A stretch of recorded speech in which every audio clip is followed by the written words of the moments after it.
Hello, welcome to All Politics Are Local, America's number one political hip hop radio talk show. I'm here, Jonathan Alston, and Ed Riley is going to be joining us later. So will Zaid Muhammad, so will Donna. They will all be joining us a little later, and we're going to get started. We have a really good show tonight. We have Dr. Sharif Elnahal, President and CEO of University Hospital, who'll be coming on tonight and talking about the COVID vaccine. And one of the things that we've been talking about is a lot of people aren't getting vaccinated, right? A lot of people aren't getting vaccinated. A lot of people have. We heard the announcement that they're opening up. And so we're going to have the doctor on today just to answer questions, right? Like he was actually involved in the original study or one of the studies for one of the COVID vaccines. University Hospital was used as a part of that study.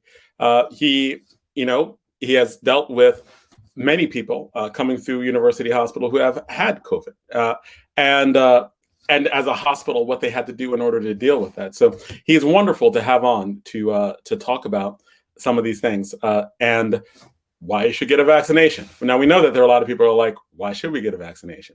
There's some people who've gotten it. A lot of people have gotten it, right? And right now we're at the situation where most people who want a vaccine have gotten a vaccine, at least in certain parts of New Jersey that have access to it, right? Like so we're really looking at what are we going to do now that things have opened up, now that people are coming out, now that the Biden mandate came out that you don't have to wear a mask outside anymore.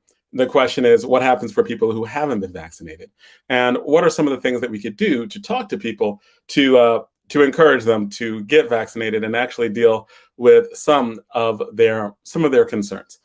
And if you have concerns, if you have questions, what we're asking people to do is actually just ask some of those questions, put some of those questions on for you to ask, and we will make sure that the doctor answers those questions. We're waiting for him to come on right now, and for a few minutes.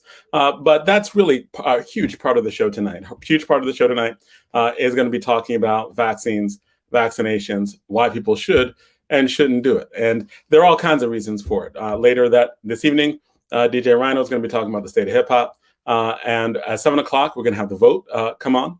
And so that means we're going to have activists from really across the country come on and talk about the importance of electoral politics. So some of the things that are going on right now. And that's always, always, always lively. And then after that, we're going to have Professor James Small come on and talk about Malcolm X. Malcolm X's birthday is the 19th. And one of the things that we're always doing is talking about the importance of people and theories and ideas that came before and how they can inform the now. So that's going to be the show for tonight. And that show is going to be really good. That in terms of hopefully being incredibly informative. But as of right now, let's start talking about the vaccine. And should people get it? Should people not get it? I absolutely do think people should get it. I think that especially, right, if you are someone who has not been of the most pristine health. Now, there's some people who are like, hey, I'm not going to get this vaccine. And this vaccine, I don't know, it could be dangerous. And even though it's been really well tested, as in 100 million people have gotten it, they have thoroughly looked at the different results of the different vaccines. And we're going to go over that with Dr. Elnahal. There are still people who are hesitant. And for me, I understand, like, if you don't eat meat, if you like vegan, if you are someone who is just like I eat to live, right? Like, I don't put anything in my body that's been bad. I work out. I'm in great physical health. Then I understand those people who are like, nah, I'm not going to do it, right? 100 million people got it. I'm still not going to do it. I understand that. Right? Because they're very, very healthy. They figure that even if they got the disease, they'd be more likely to survive. Understand that completely. But I have friends who like smoke black and mild, eat pork, And they don't get there, like, but the vaccine could kill me. And I'm like, but you drink Kool-Aid. You don't know what's in Kool-Aid, but you drink that. Yes, Dr.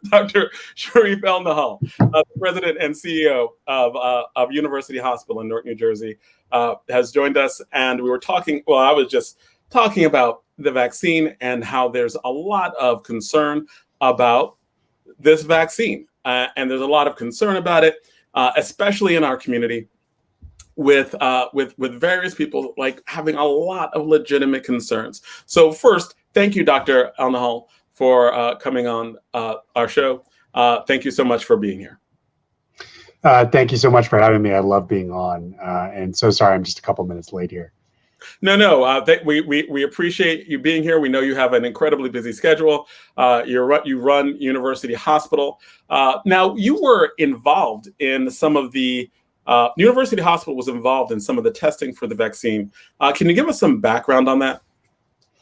Happy to. And again, I think this is such an important program. You always bring key issues to the table for the community, and it's a pleasure to be on. So yes, we were involved in one of the clinical trials for the Moderna vaccine. We were one of about 88 sites across the entire country that was enrolling folks in the clinical trial. The Moderna vaccine ended up being approved under the emergency use authorization, and tens of millions of people in this country and many more across the world have received it. It is a very effective vaccine. It is 95% effective at preventing COVID-19. It reduces your risk by 95% of getting that disease. This is not a number that we normally see with vaccines that a lot of people are comfortable taking, flu vaccine or otherwise. And so we were part of the story in helping to prove that. In fact, I was a clinical trial participant myself. Other members of my team were. Dr. Chris Purnell was one of them. Her personal story is so meaningful.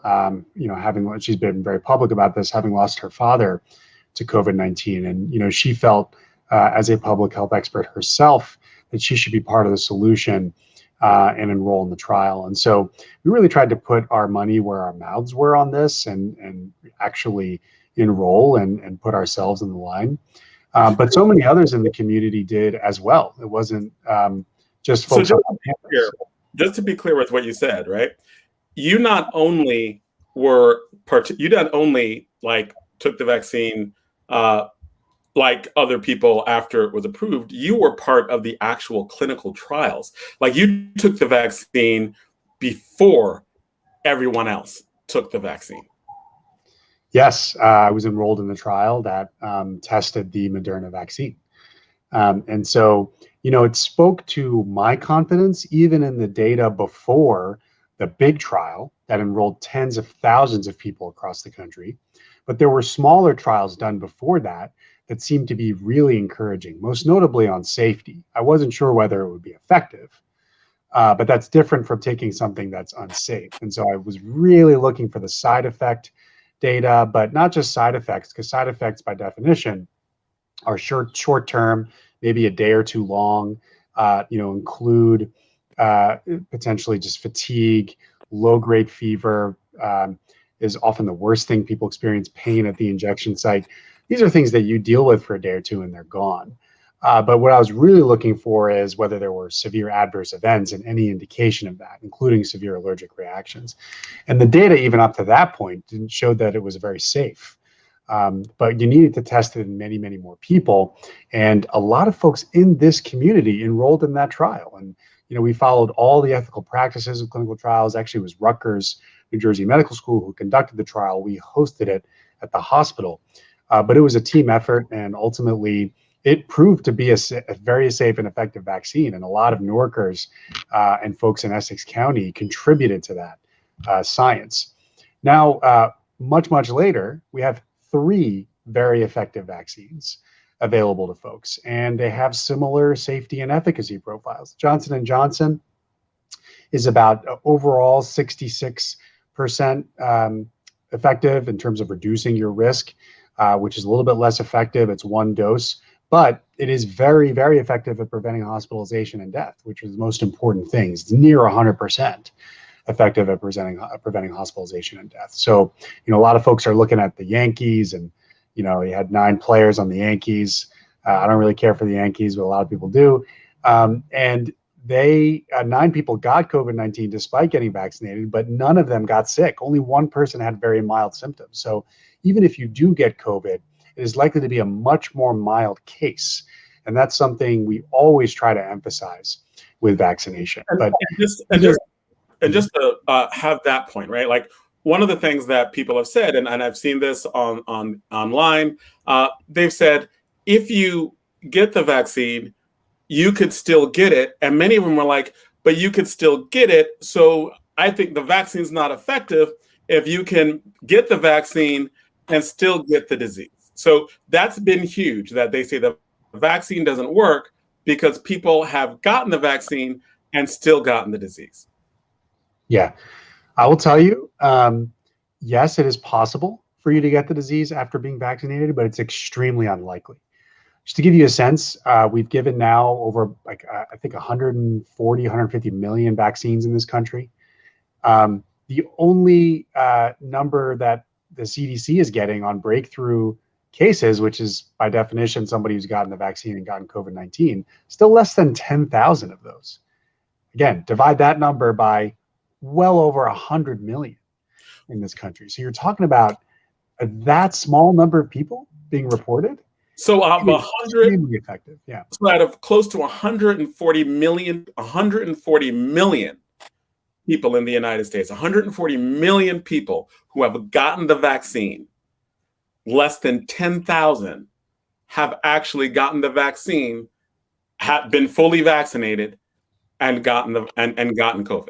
Yeah, right there on the CDC website. So not only that. And how many of them have gotten really sick, and how many of those 10,000 have died? Oh, we're talking about in the hundreds for hospitalization, and I think still in the low double digits for deaths. So remember, when you're talking about dividing these small numbers by well over 100 million, you're talking about a risk of getting COVID-19 and dying that's way lower than literally getting into your car and driving a few miles. I mean, that's how low of a risk it is for you to get COVID-19, and certainly low of a risk to die from it. Now, remember when we stopped Johnson & Johnson, because I want to address that for a second here. We paused on Johnson & Johnson.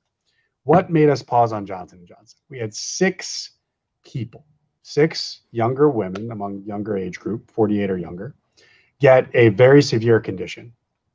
And one of them ended up dying from it. There's a sense that it may be related to the vaccine, but remember that denominator. What are you dividing that by? About 7 million people who have gotten that vaccine. So the CDC detected that small number of people out of 7 million and decided to stop just to see if they would get more reports. They didn't get more reports. So just to clarify, they got reports of 7 people getting sick from J&J, and they stopped it and halted it and looked at it.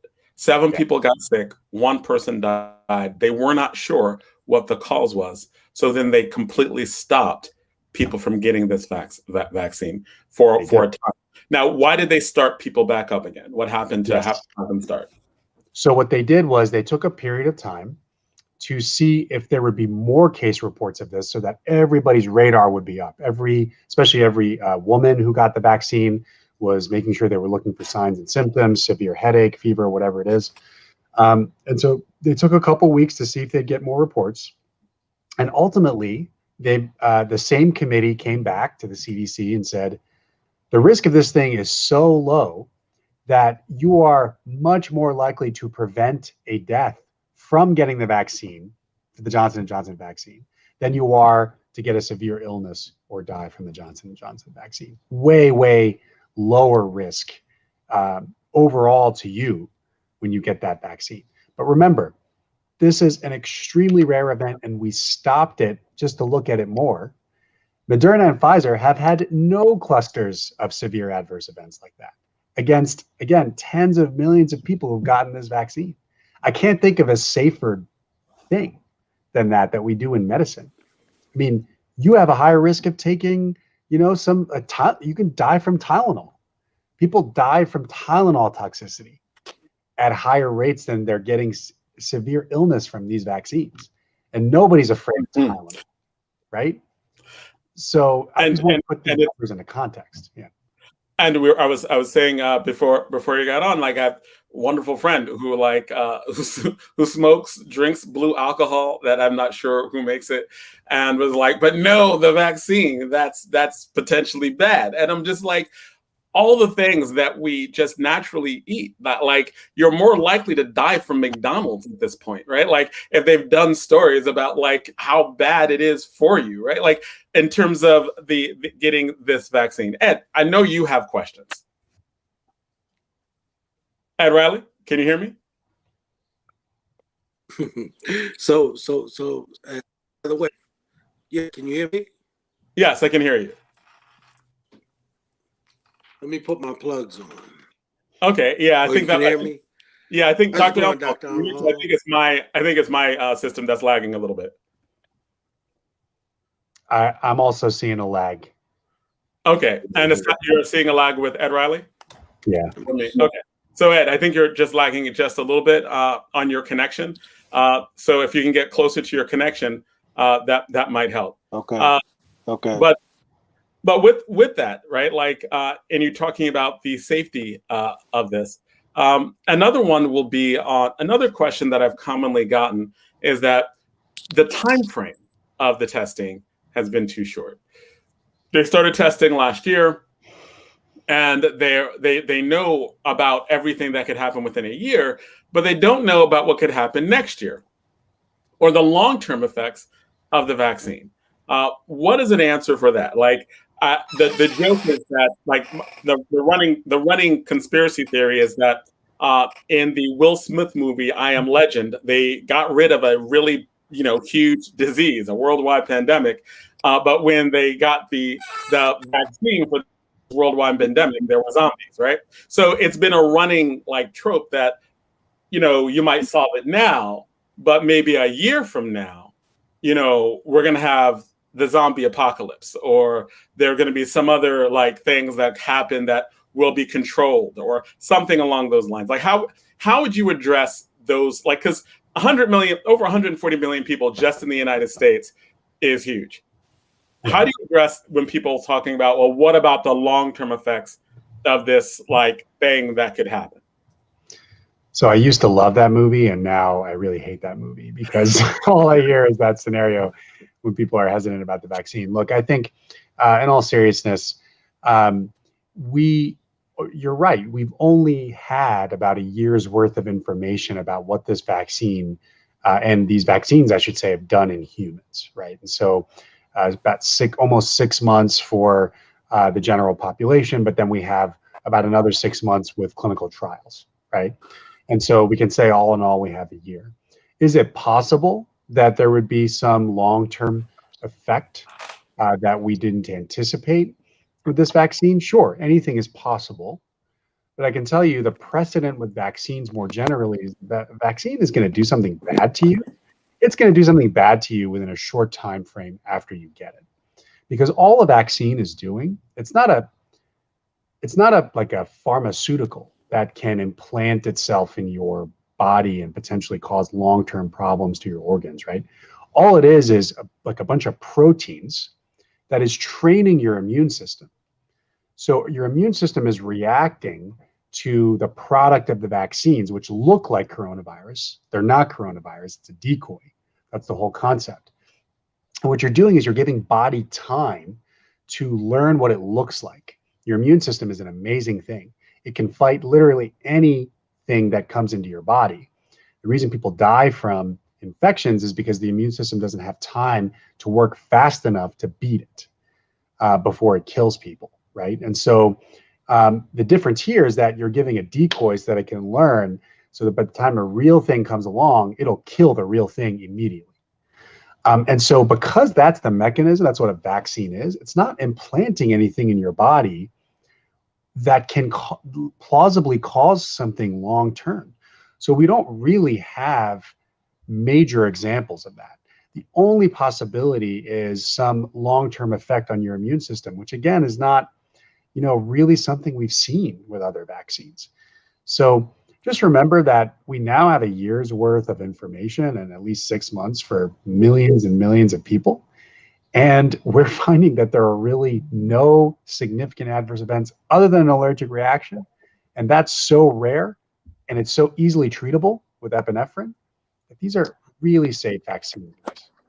And so really you're saying that for any type of long-term scenario, this would have to be something that happened only for this vaccine, and it would be really one of the first times this would happen in the entire history of vaccines. Yes.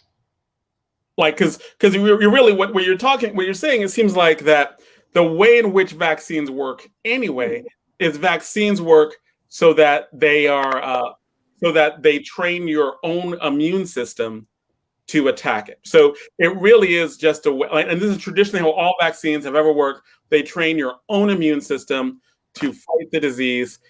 That in and of itself means that there's not something that's there except for your own immune system, right? Like your own immune system that's fighting it. It's your own immune system's reaction to the thing that you're injecting, right? And so the actual stuff that's produced by the vaccine ultimately is degraded in your body in a very short time. These are just proteins that are floating around. Your body has a way of getting rid of that. But before it gets rid of that stuff, your immune system is learning what it looks like, right? So it's not a foreign chemical or a synthetic chemical that's going to implant in your liver or your heart or, cause something that you may not notice for another 3, 5, 10 years. And we do have medications that do that. And so I think that's an important distinction here. So, and I think that really is a good distinction to make, and that that will be in your body is not even in your body for long. The whole point of the vaccine is that your body breaks it down, and now it remembers how it broke it down. Like, it really is just a matter of like what's left in your body is your own naturally created antibodies. So that's what's left of what you put in to the vaccine. Right. It's the antibodies that remain, which are the attackers that attach themselves to the real virus if it ever comes by. And then the immune system cells called T cells and other types of cells that grab onto it and kill it. Those are the things that remain. It's your own immune system cells and antibodies. Right, because the antibodies are yours, right? Exactly. Like the your body antibodies makes it. Those other proteins are yours. That's not that vaccine coursing through. On that same level, they talk about how Moderna and for Pfizer that it's a new vaccine technology. And this new vaccine technology is what's really untested. And in this new vaccine technology, that is what has the potential to do the long-term effects. It's kind of like everything you're talking about vaccines before, they say throw it out because you have a new form of vaccine, RNA. Can you explain what this is for Moderna and for Pfizer in particular, how they were able to produce it so quickly, and why this follows that same scenario, right? Like because again, most people are not scientists, right? So if I don't know something, like I'm a debate coach, what we do is we find experts who talk and break down things, people who've studied it, people who spent their life studying it. And so that's why we came to you, right? So what is there with this? Like, they talk about RNA, they talk about how it's different from other vaccines, and they're like, hey, beware danger. Yeah, it's a really good question because, there's a lot of talk about this being a new technology. It's new from the standpoint of it ultimately leading to a vaccine that we're using in the general public, but it's not new in the sense that we just developed it. In fact, it's technology we've been working on for a couple of decades, manipulating, at least for the mRNA technology, which is Pfizer and Moderna. We've been testing that and developing it as a technology for many, many years. And so Moderna was a company sitting there waiting for the application of the technology that it was really confident in to use it in the next public health issue. And, COVID came along and said, we're going to try it for this. And so when you look at what the technology is, all that mRNA technology is, it's taking what your body normally creates called blueprints. It's called mRNA, which are really blueprints for proteins. So your body is just made up of essentially proteins and fat, essentially. And so ultimately, you take, and water. Ultimately, you take the same thing that your body normally does, which is develop these blueprints. It's a synthetic blueprint. And then your own machinery is creating that spike protein. So what it is the spike protein with nothing in the center. So it's not the real virus. But it creates a lot of spike protein, and your immune system reacts to that everywhere in your body, which is why folks can get low-grade fevers, fatigue, because your immune system is working hard. And then again, all that stuff is degraded. So because the technology itself is really using your own natural body processes, I don't have concerns about its safety. And that's been borne out. It's not just my inkling. It's been borne out by a lot of research and data in tens and now over 100 million people. And so when you're talking about this technology, essentially you're describing much of the same process as you would with an actual vaccine, and that you're giving the body something to react to, and it is something that your body reacts to in a way that is very similar to the older forms of vaccines. Exactly. And in fact, the Johnson & Johnson is based on essentially an adenovirus, which is a different type of virus shell that comes in and releases the internal contents, which is another decoy. It looks like COVID, right? And ultimately, that technology has been used for even longer than the mRNA technology. So I think most of the concerns about, we don't know what this new technology is about, is around the mRNA, because yes, these are the first commercially widely available mRNA vaccines, but we have had a lot of experience with it and research, and we now have this thing being used in so many people without real significant concerns. And the 100 million figure is just within the United States. If you're talking about throughout the world, that figure is just much higher in that the way in which these vaccines are being used. Exactly. Ed, I know you have some questions regarding the vaccine. By the way, just for full disclosure, I have taken Moderna. I have been fully vaccinated for some time now, and I'm just, raring to get out and run around and act a fool. I'm going to have some questions on that right after Ed asks questions. I know Ed has a series of questions to ask. So Dr. Amaral, how you doing? I'm great. Good to see you. Good to see you. So obviously, at this particular point, that there's still a lot of hesitancy because the rush to get vaccinated, as has slowed down. And what I'm hearing from a lot of different folks is that, if all these folks have been vaccinated already, then why is it necessary for all these folks who don't want to get vaccinated? Because they're saying that those folks are going to be safe. I'm not worried about getting sick because, for the most part, I'm a healthy person. So is there something to worry about even if you're healthy? Yeah, it's a great question. And I'll first start by saying, as human beings, we tend to underweight the risk of inaction, right? And we tend to overemphasize the risk of taking an action, especially if that action is taking a new drug or vaccine, right? The risk of inaction is getting COVID-19, severe illness, or even dying from it. And that risk is still real. We still have admissions for COVID-19 every day in this hospital. I know the numbers are way down, but the only reason the numbers are way down is because people are getting vaccinated. Our elderly in the city of Newark and of course across the state have been vaccinated at much higher rates than younger people. And those are the folks who are more likely to get admitted. But it's not exclusive to older people. We are still getting admissions, which means we're talking about people in their 30s, 40s, and 50s who are still getting admitted to the hospital and in some cases dying from this disease. Your risk of getting that is way higher, and dying and getting severe disease is way higher by just not getting the vaccine and living your life because this thing is still out there than any risk associated with these vaccines. So please try to think of this question about the risks of not taking the vaccine, because a lot of people don't really think about that. And it's one tool that has allowed us to convey the importance of doing it and get people to ultimately take it. Does that risk become even greater? Does that risk become even greater when we're talking about the recent Joe Biden statement that we don't have to wear masks, right? Like that when mask mandates start going down, do the risks of the unvaccinated exponentially increase?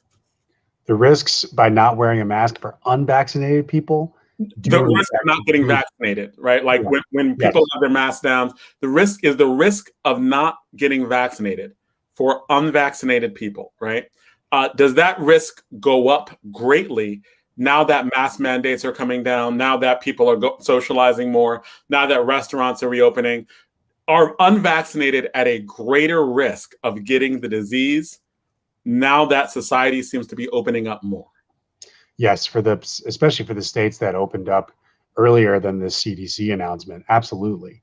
You're talking about the one protective thing that's not forcing you to take an injection that stopped transmission. That's the only tool we had, masking and distancing, and they were very effective. But I will tell you, just to clarify, that the CDC guidance on not having to wear masks indoors only applies to fully vaccinated people. So if you are not fully vaccinated, you still have to wear a mask to keep yourself safe. And the reason that Governor Murphy and state leaders across the country have not decided to take down the restrictions yet, even though the CDC guidance is there, is because we still have very large, relatively unvaccinated communities, and Newark is one of them. We're just approaching, in the mid 40% of people who've only gotten one of the two doses, at least one dose. That is much lower than the general population in New Jersey and across the country. And so as long as we have that, you're always going to get outbreaks of this thing happening every once in a while. And if you don't get the vaccine, you're still going to be vulnerable to getting it, getting hospitalized, and dying from it. Ed, do you have more questions on that? Yeah.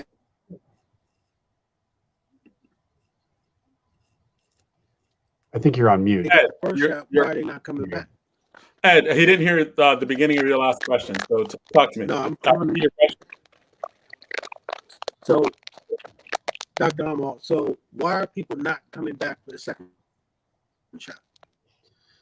Yeah, so it's a good question. Across the country, yes, across the country, we're starting to see more and more people not coming back for their second dose.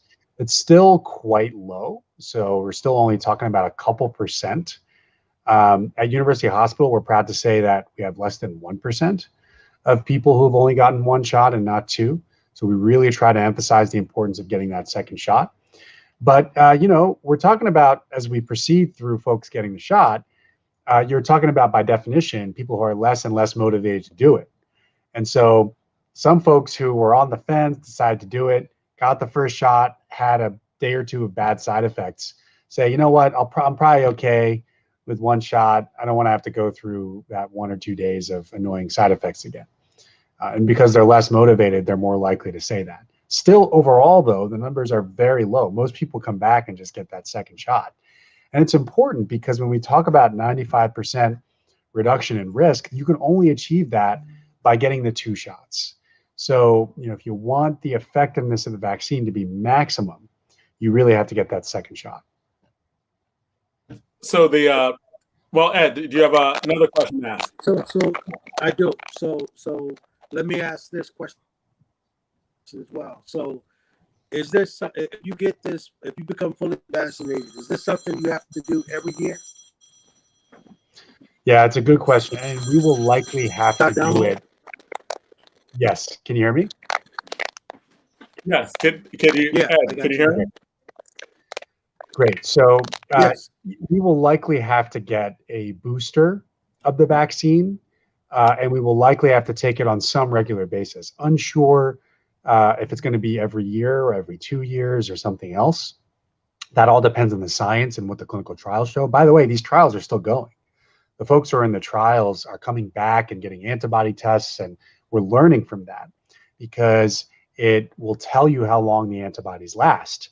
And if they don't last for, more than a year or more than 2 years, that's what's going to give us the sense for how often you need to get it. So the CEOs of these companies have already said we are likely going to need a booster. I don't take their word for it. I want the FDA and the CDC to look at that, and they will. And those will be the authorities that will say how often or whether we need to do a booster shot. So that's based on, the studies that are still ongoing. Exactly. We don't have all the information on that yet. Right. Ed? Ed, I know you have some more questions. Can you hear me? Hold on a second, Ed. Your mic was muted. I'm unmuting you.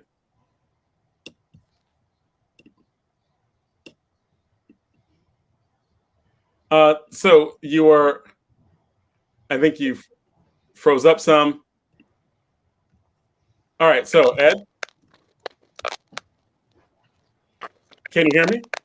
Yeah. So I can hear you. Can you hear me?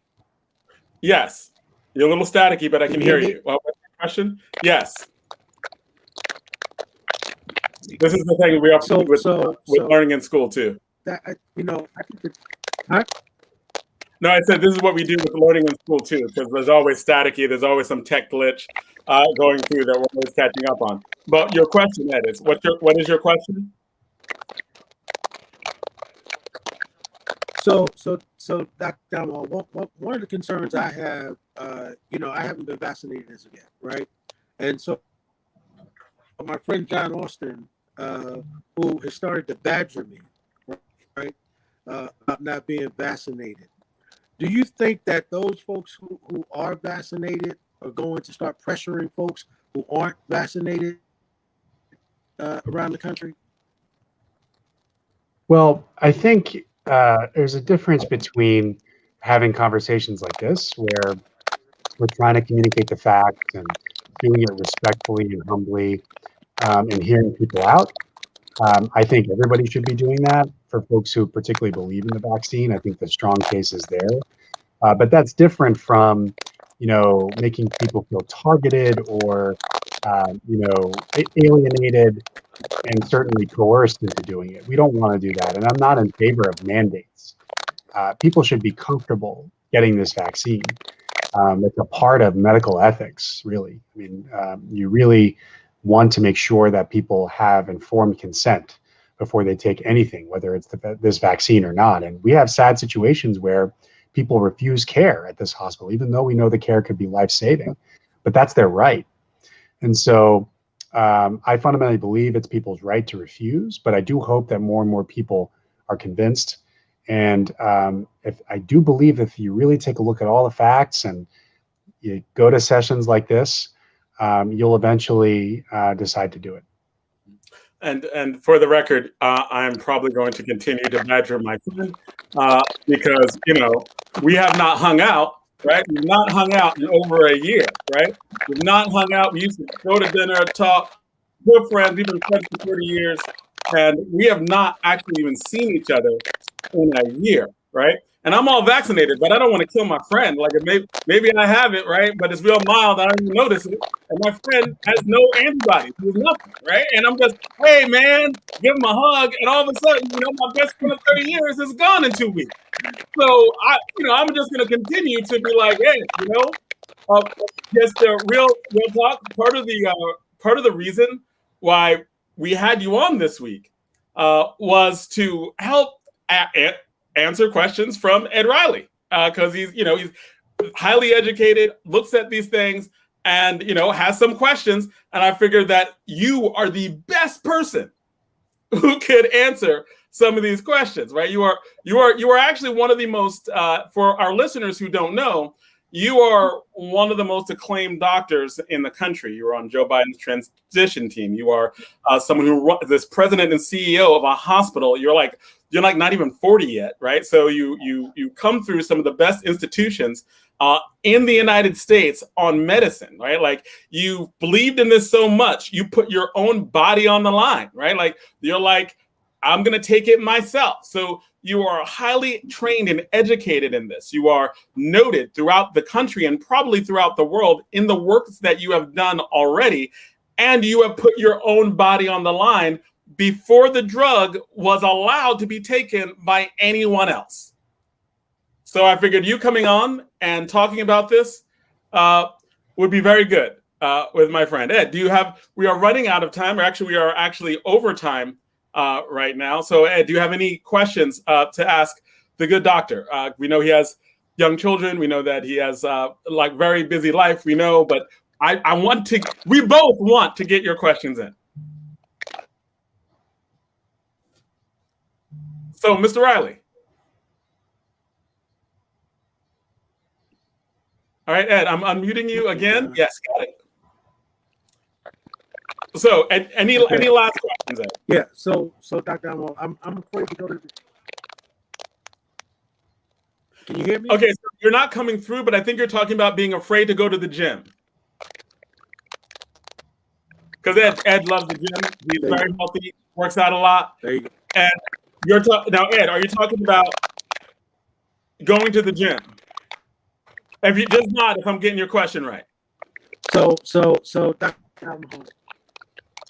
Right. So my question about going to the gym. So Dr. Amol.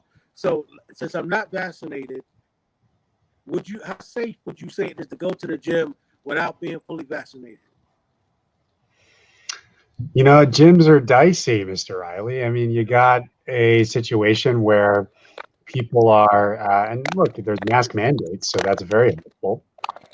But it's a place where your sweat is on these machines, and I don't know what you do at the gym, but especially if you're taking a shower and like spewing aerosols in the air, somebody coughs. The gym worries me a little bit more than other stuff. But when I got fully vaccinated, I started going to the gym again because the risk is so much lower. And it's not zero, but I feel comfortable enough to do things like that again. And you had the CDC saying pretty much everything you were doing before the pandemic, including travel, including doing things like going to the gym. If you're fully vaccinated, you can do it again. Safe. That was a big announcement this week. So wait, so I just want to really get this to be clear. What you're saying is that if you are fully vaccinated,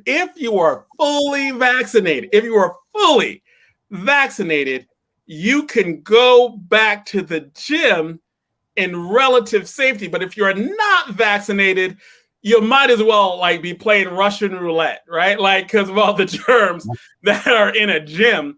If you're working out, you're putting your hands on machines, like the aerosol, just the air, you have your little mask and stuff, but people are nasty, right? It's a gym. Gyms breed germs normally, right? Before COVID, gyms were nasty, dirty places. After COVID, we know how nasty, dirty places gyms can be. But if you have a vaccine, you might get some of the other germs in the gym, but it won't be COVID. Am I clear on that? COVID, probably not fully vaccinated, gym safer. If you were, say, a former Olympic level boxer, which Ed Riley was, he was past history. He was actually Olympic level boxer. He would have gone to the Olympics in 80 had we not boycotted. Was people don't know that, but I throw that out there. So when I talk about working out, that's true and dear to his heart. The man does road work. He likes working out in the gym. That is near and dear to his heart. And so, yes, Ed Riley, did that answer your question? Did the good doctor answer your question about gyms? I'm just asking. Hold on. I got to get this. I'm unmuting you. So good doctor. I think you brought Dr. Almahal on to beat the hell out of me. That's what I think. But I got it. I want you to go to the gym. It's a healthy thing to do. You know, it's a great thing to do. And you'll be able to do it safely if you get it. This is like, as a friend, I'm just telling you, not even as a guest on the show for whatever title or what have you. It's just, you know, you want to do the things you enjoy again. It sounds like you're an Olympian, right? You're somebody who could have been in the Olympics. I mean, that's not see guys like you at the gym is just, it depresses me. So, you know, I'm glad that you can be here with us, Dr. Almahal. Ed, there's something more you have to say? I just want to, you know. I was just curious. Which one did he take? Which one? I got the Moderna vaccine. That was my trial, and I got the Moderna vaccine. Moderna? Okay. And I ended up getting the Moderna vaccine as well. All right. All right, because all right, that is great. Thank you so much, Dr. Almahal. Now, you always ask. And do you? Ed, what was that? No, I was just curious. Does it make a difference, Dr. Almahal, where you go to get it? Does it make a difference where you go to get it? No, it shouldn't. Actually, every vaccine center or place that's offering the vaccine has to follow the same protocols. The state is very clear about what they are, including reporting that you got it to the authorities, but also if there are any issues. And so it doesn't matter where you get it, just get it. If it's a pharmacy or at the FEMA site or at a church, you know, Mayor Baraka has been going to all of these mobile sites happening in Newark. That's just easier for people to get to in many cases. Doesn't matter where you get it, just get the shot if you can. All right, and thank you so much, Dr. Almahal. And we always ask the questions of our guests. You've been on here so many times. So who are you rocking now? Who are you listening to now? Who does Dr. Almahal listen to? Who's your favorite hip hop artist, individual or group, or who are you just listening to now? I've been on a Rihanna streak recently. I really wanted her to release a new album though, because it's been a while. Usually my answer for you is Kendrick, but you know, she's on my playlist recently. All right, great. And if our DJ was here, our DJ would say that's not hip hop, right?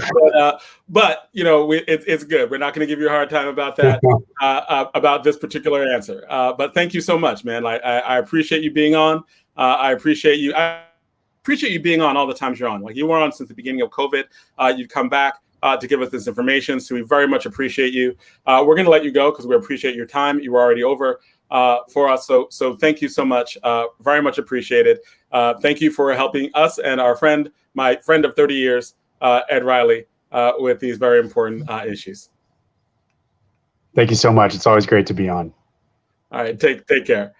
So this is All Politics All Local, America's number one political hip hop radio talk show.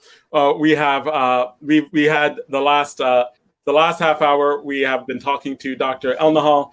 We always appreciate him because he really does.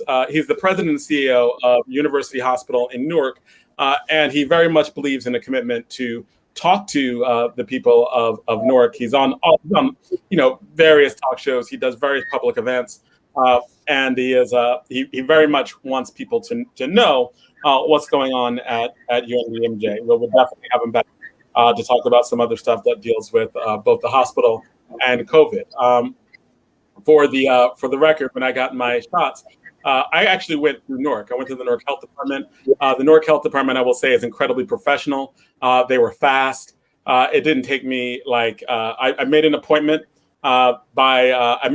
simply by calling up. Someone answered, gave me the appointment. I came in. The people who met me at the door of the health department, very professional. They made sure people social distanced. They were very courteous. My experience in both times going through there has just not been good, but great. Newark has looked good through this whole thing in terms of getting care to COVID. And I felt even safe because it felt like everybody knew what they were doing.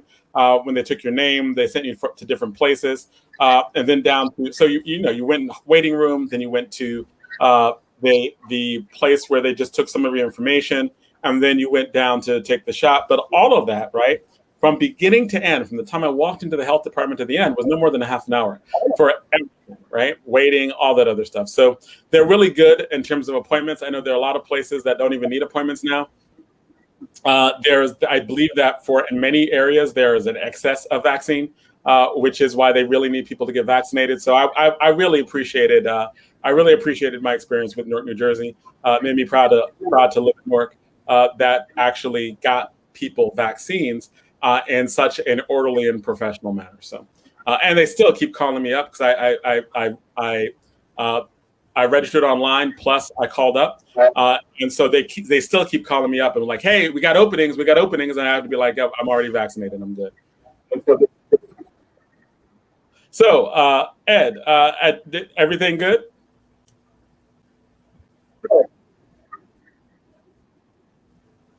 All right, you are actually, your mic is muted. So you keep muting me. You keep muting me, so I can't participate in the show. My bad. I keep muting you because your sound's out, right? Like we're getting a lot of crumbly noises coming from your mic. All right. So I'm gonna click out. and try to click back in. All right. Okay, cool. And do the mic check on out in the stream room where you check your mic and you check your video. All right. So Zaid, man, what's up? How are you doing? Zaid, how are you? Can you hear me? Zaid, can you hear me? Mic check. How we doing? We all right? All right, now we are. You're actually. It Can you seems hear like me all you're right? I can hear you fine. It seems like, okay, so you can't hear me, can you? I don't know. I can hear you now. I can hear you. I can fine. hear you now. I hear you good. Okay, I can hear you now. I couldn't hear you before, but I can hear you now. So Zaid, how are you doing?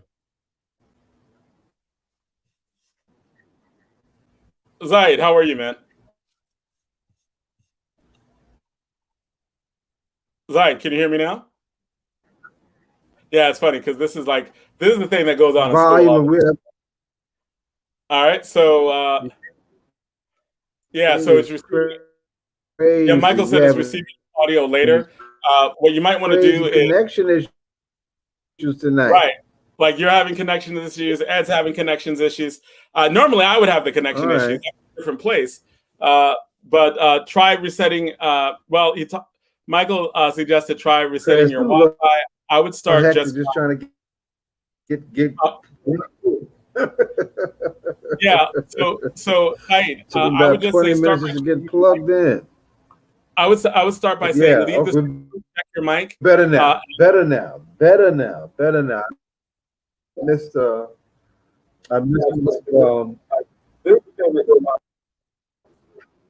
right, you're not better now. Actually, that's better. Nah, you're not. Exactly. Try leaving and coming back, because the mic might be fine, but there's some lagging. Or is it me? Hey, Mike, you're behind the scenes. Is he good or is it me? Is it my receiving him?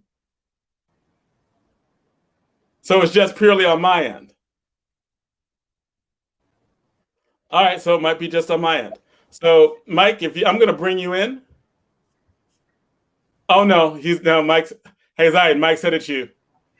So he's getting it back. Mike is our tech person. He's always behind the scenes. He's always been helping us out.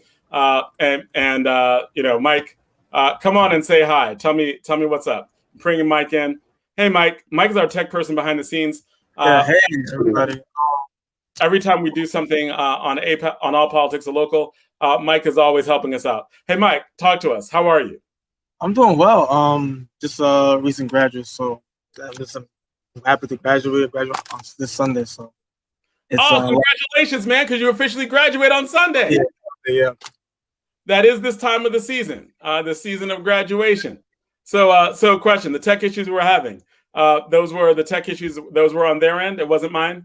No, not your end. It was because what's happening is that you're talking and his internet's picking up the audio late.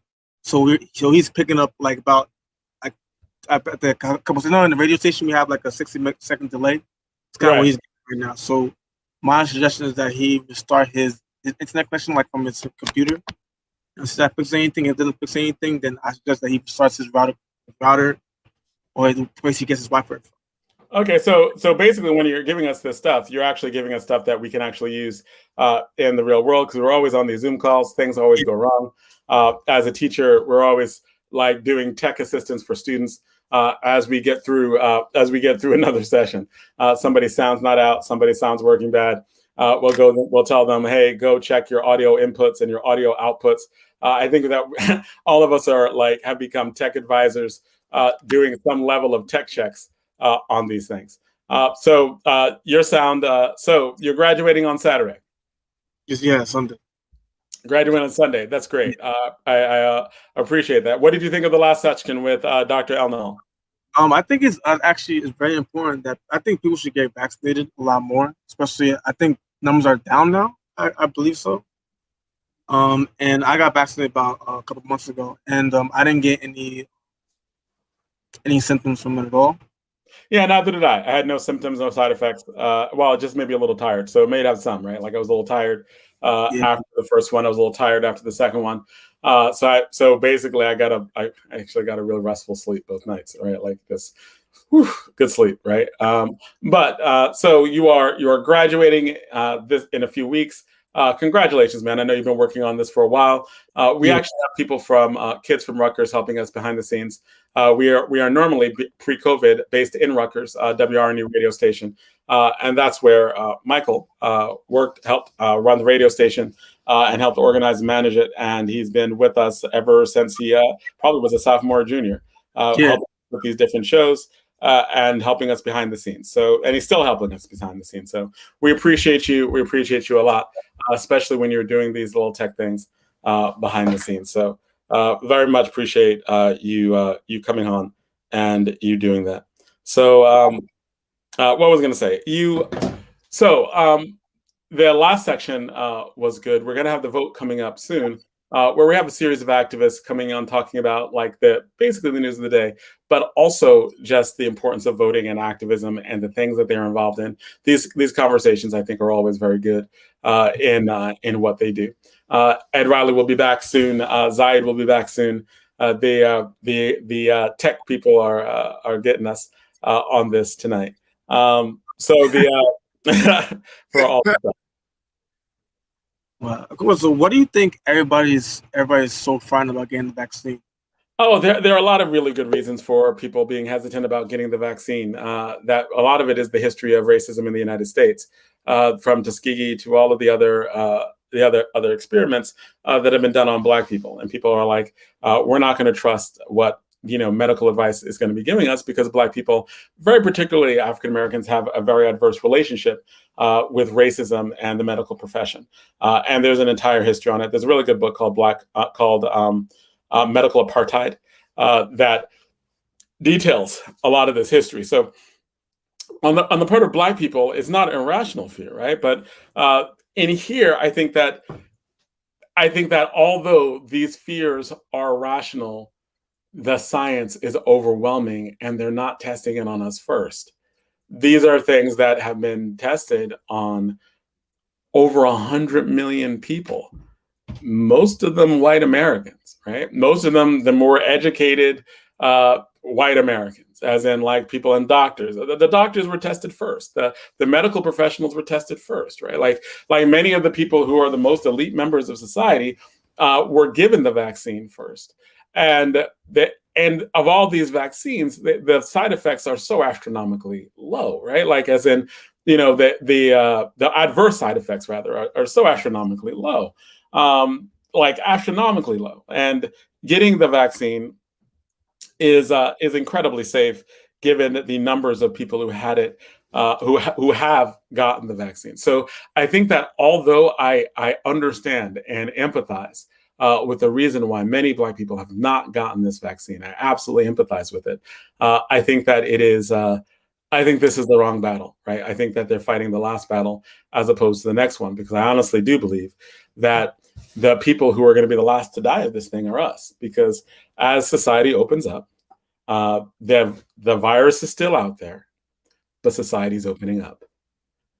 That means that people are going to stop wearing masks indoors that means that there are a lot of, that life is going to be going on like it went on before, but not enough people have it so that there's, quote, herd immunity. That means that if you are not vaccinated, like, people aren't going to force and press you to get vaccinated. They're not just going to care. You're going to get sick. You're going to get in the be hospitalized.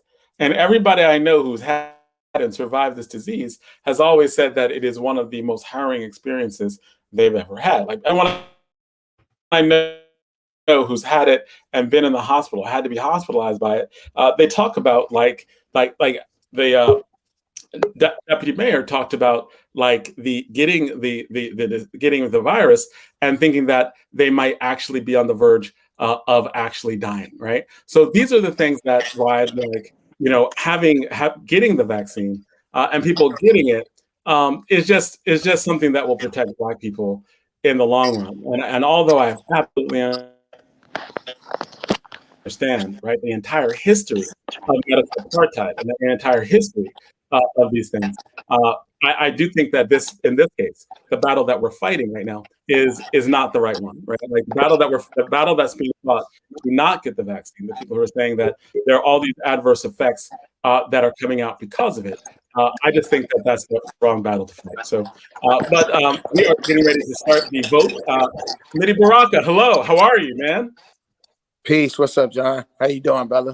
I'm well. I'm very well, right? Like, we had just had a really good last session on just talking about the virus and the vaccine and getting the vaccine.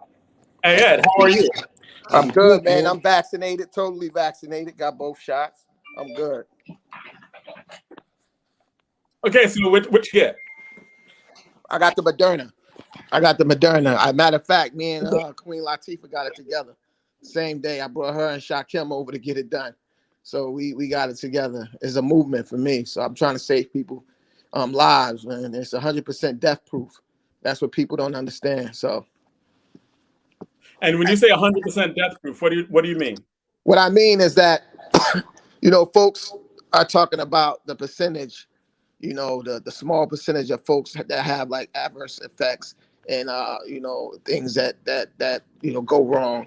And that's with every drug. If you look at Bayer aspirin, there's a chance that you may have an adverse effect from taking a Bayer aspirin from trying to get, a headache. But in terms of this coronavirus, there's a fact, a scientific fact that it's proven that, folks, if you take the virus, if you take the vaccine and you catch the virus after you have the vaccine, it's proven that they have not had anybody die after they have taken the vaccine.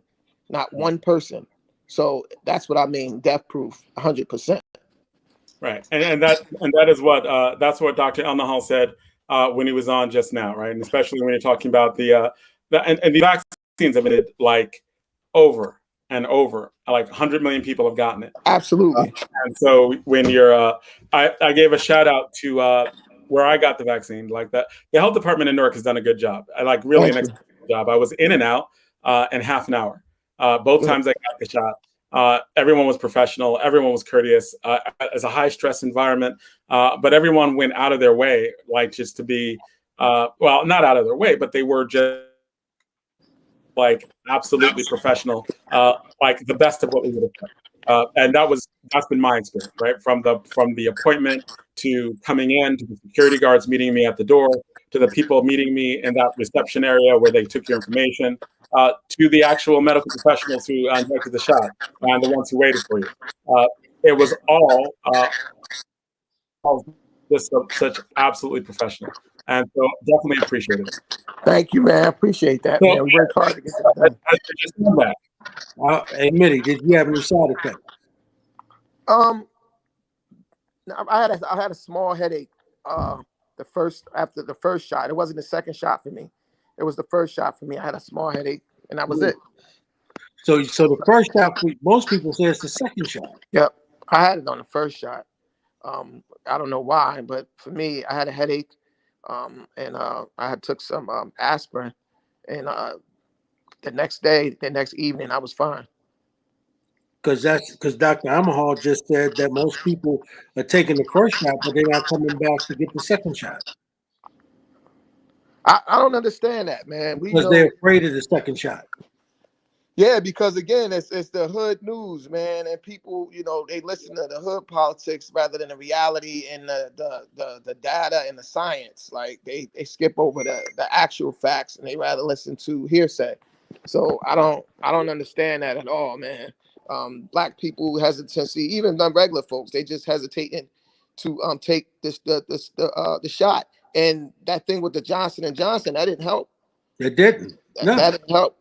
They need to do a major campaign to let people know that it's still effective, and that was part of the 3% or the 2%, that had the blood clots, and folks don't understand that. Like, we need to do more talking about the facts than about the side effects. To me, and we're not even really talking about percentages. We're talking about like 7 people out of 7 people, right? 50 million, Right. right?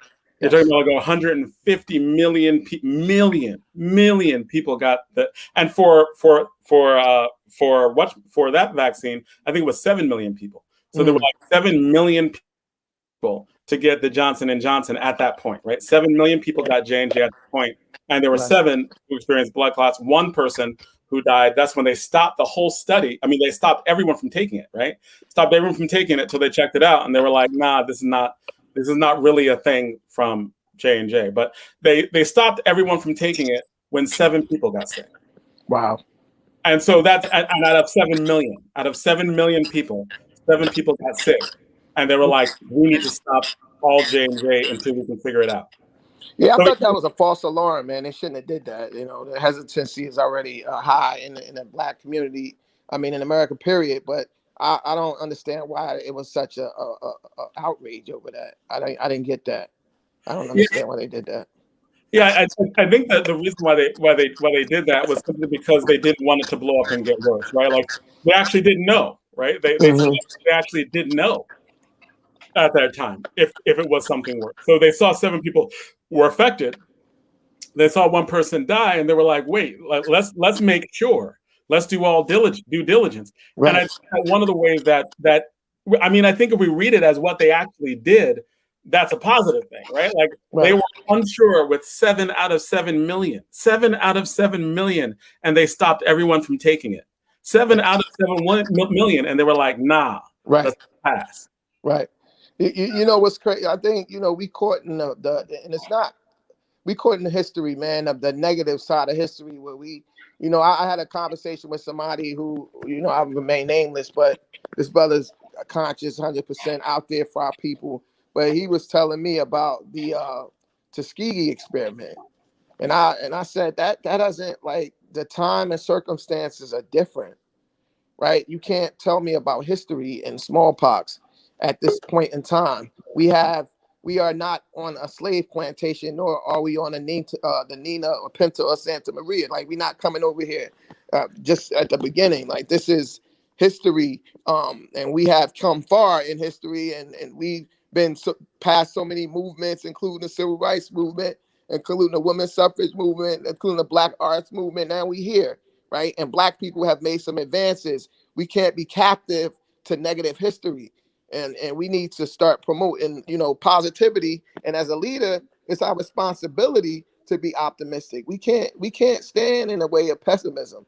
And I think that's where it's a disease that's going around our community, brother, where we talk about the small percentage instead of the large masses of people that's actually surviving and that got the shot and that's living, their everyday life. And we just caught in this old history about the smallpox, the Native Americans and the experiments and racism, and I get it. I get all of that. I do. All the isms, but we have to survive and we have to live and we got to go by the facts. Science don't lie, right? we can't manipulate the science. Yeah, so let me ask you this, Mitty. So since you've gotten the shot, do you feel more confident in terms of living your life? Yeah. I can't hear you, sir. I didn't hear you. I'm sorry, the phone came on. Do you feel since you've been fully vaccinated, do you feel more confident in being able to live your life? Oh, absolutely, 100%.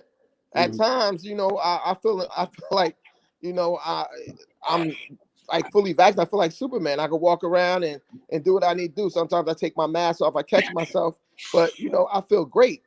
I feel great. I mean, as a matter of fact, before I was vaccinated, I used to be a little skeptical about going out and being around large groups of people. Now I, you know, feel more confident about it. Absolutely.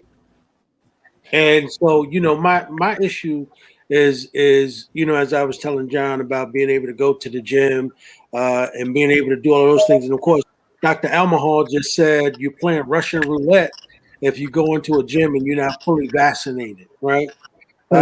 Just and I've never heard it in those terms, you know. But that's an interesting statement for him to make.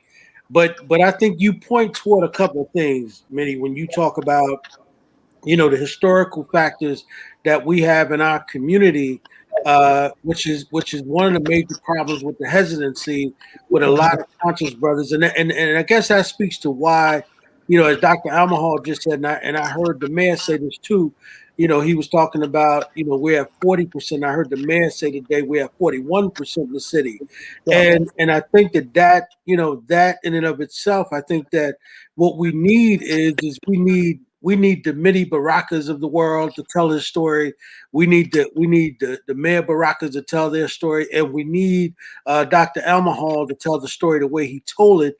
I think that would help, because that helped me tremendously today, right? Because I mean, I've got to be honest, Minnie. I really do have some fears, man. You know what I mean? But I think that hearing it from brothers like John Austin, like yourself, like the mayor, like Dr. Almahal, from people I trust, it helps. Right. You know what I mean? No, I get it. I understand. And it's not your fault though. It's not your fault. And I get it. You know, we have been it's a systemic kind of like racism, man, and fear that we have, you know, and it's not all us. I mean, it's partly history, and I get that, but we got to look at, like, I had a brother close to me die, a guy who was with me every single day, who I grew up with. When I first went into City Hall, he was in City Hall with me as an aide. When he became a cop, I went to the music industry. When I came back to work on politics, he was a police officer, right? And then I picked him to be part of the detail. And look, he's gone. He's not with me now. The brother was younger than me. He was about 6-7 years younger than me, and he passed away, brother. He woke up one morning out of his sleep, and he just couldn't breathe anymore, and he died on the way to the hospital. So that right there is proof enough that for me to take the vaccine. Yeah, I remember that, man, and you're right. I mean, I think that you know, that's what it is. But I think that having real people that you trust tell you, you know, how it really affected them really does help. And John knows this. You know, I've been really afraid to go into the gym. One is because, you know, I heard the mayor say that, you know, he was like he wouldn't go in the gym, you know, without gloves and all that. And this is before the vaccination was even available. You know what I mean? And so now, you know, because I you know, I'm like, okay, the only way I'm going to go back in that gym is that I've got to get vaccinated, because I'm not going to go back in there any other way. Right. I hear you, brother. I mean, we got to promote. We just got to find a way to, I know in our community, we need to make it popular. The same way we make hip hop music popular. We got to make that thing the vaccination is life, like kind of campaign. We got to make sure we put something together where everybody is speaking up and speaking out about it, because it's important to me. Like, this is not no kind of liberal joke. This is real. This is real life, like, situation. And we Black people, we have all kind of like illnesses with us. Pre-existing conditions. Yeah, we got all kind of conditions. And at the bottom line is that they left untreated. And what happens is, when you catch the virus, it exposes all of those conditions. And you know, we don't have much time. And folks are looking at this like, you know, this, I'll get it when I get it, or I don't trust it. It's not that kind of party. Right. It's not, you know, never know. You just never know. And I think that, you know, and although understand like the history of how Black people are treated, I think that we are fighting a different battle right now because the people who got this vaccine first were white. And the most elite of the white people, right? Like doctors and medical professionals. If I have like a lot of different people on my Facebook page. All the white people I have on my Facebook page are talking about when they got Moderna and how they could try to jump online, and they're very consistent all the way from January to now. And a lot of the Black people on mine are just like, I get a lot of the conspiracy theories and talking about this past history, but with Tuskegee, they kept it secret, right? Right. They only did not give Black people stuff, right? Like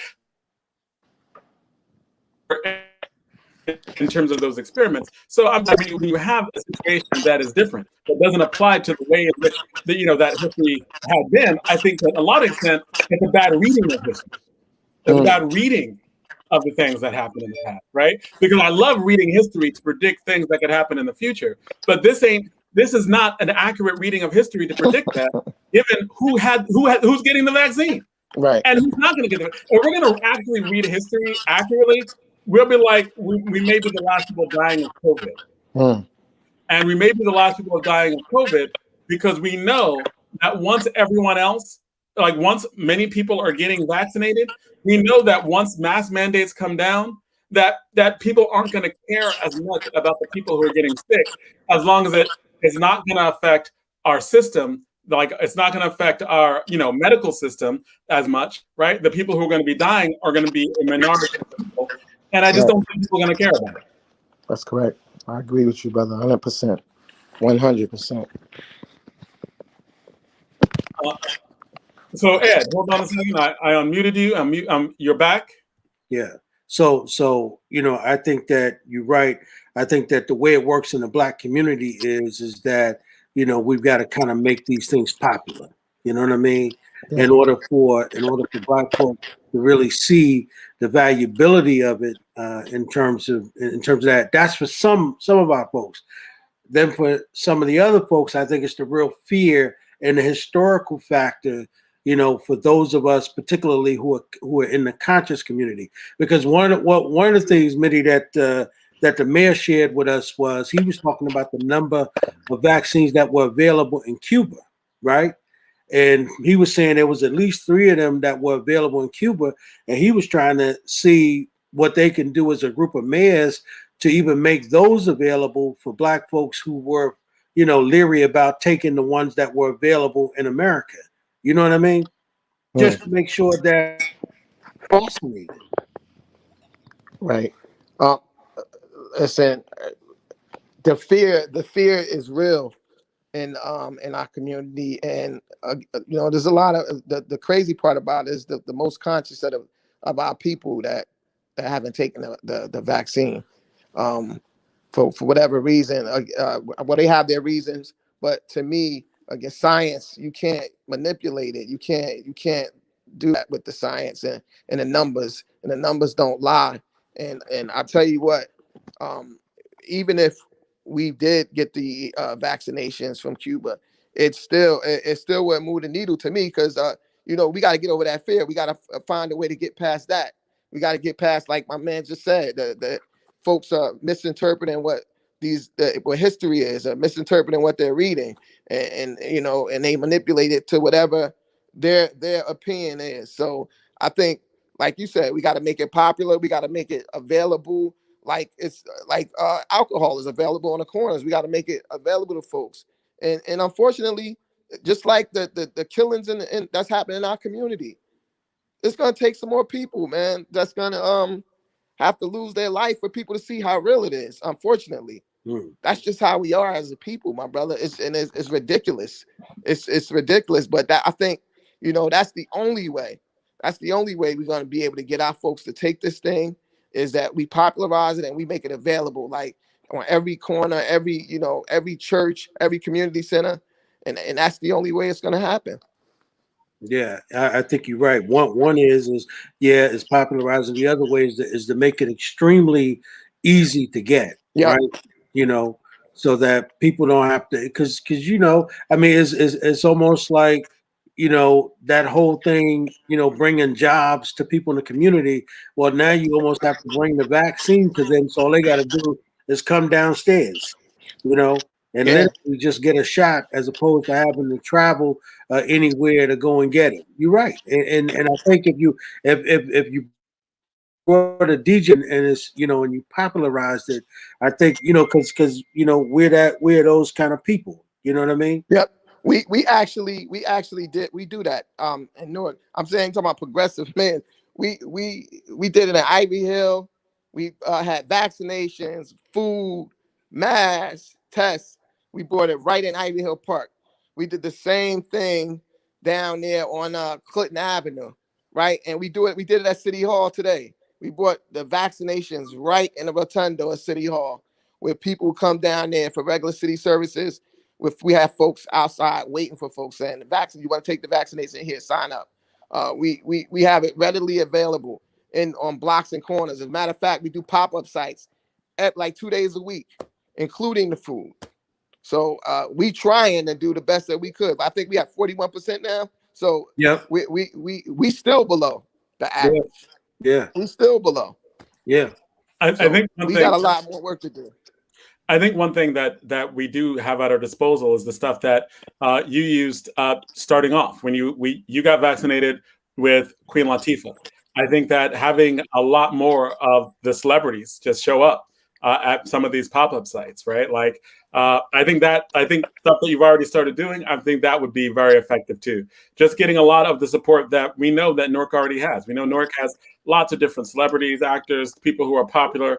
And if they show up and then be like, hey, have you been vaccinated yet? It's a walk up and Michael B. Jordan is going to be here. Right. Right. I think that those things are things that, Newark has done well with other things and is starting to do well here. I think more of that might be exactly what you're talking about. Absolutely. We online and do that again. As a matter of fact, we want to try to have an event with everything that we do is going to have a vaccination kind of like part to it in the city starting when we open up the city on the 19th. So that's not going to die until we get to our 100%. We're going to try, although it's a lofty goal, we're going to try to get there. We can't give up on our people, and I know that we won't. And as I said before, we have a responsibility as leadership to continue to believe that we're going to get 100% of the people vaccinated. And we have responsibility and obligation also to continue to talk about it, to make sure that we educate people on the vaccination. And if we don't do that, that means that we dropping the ball and we don't understand history and we don't know about life and survival. And we talk about generational wealth.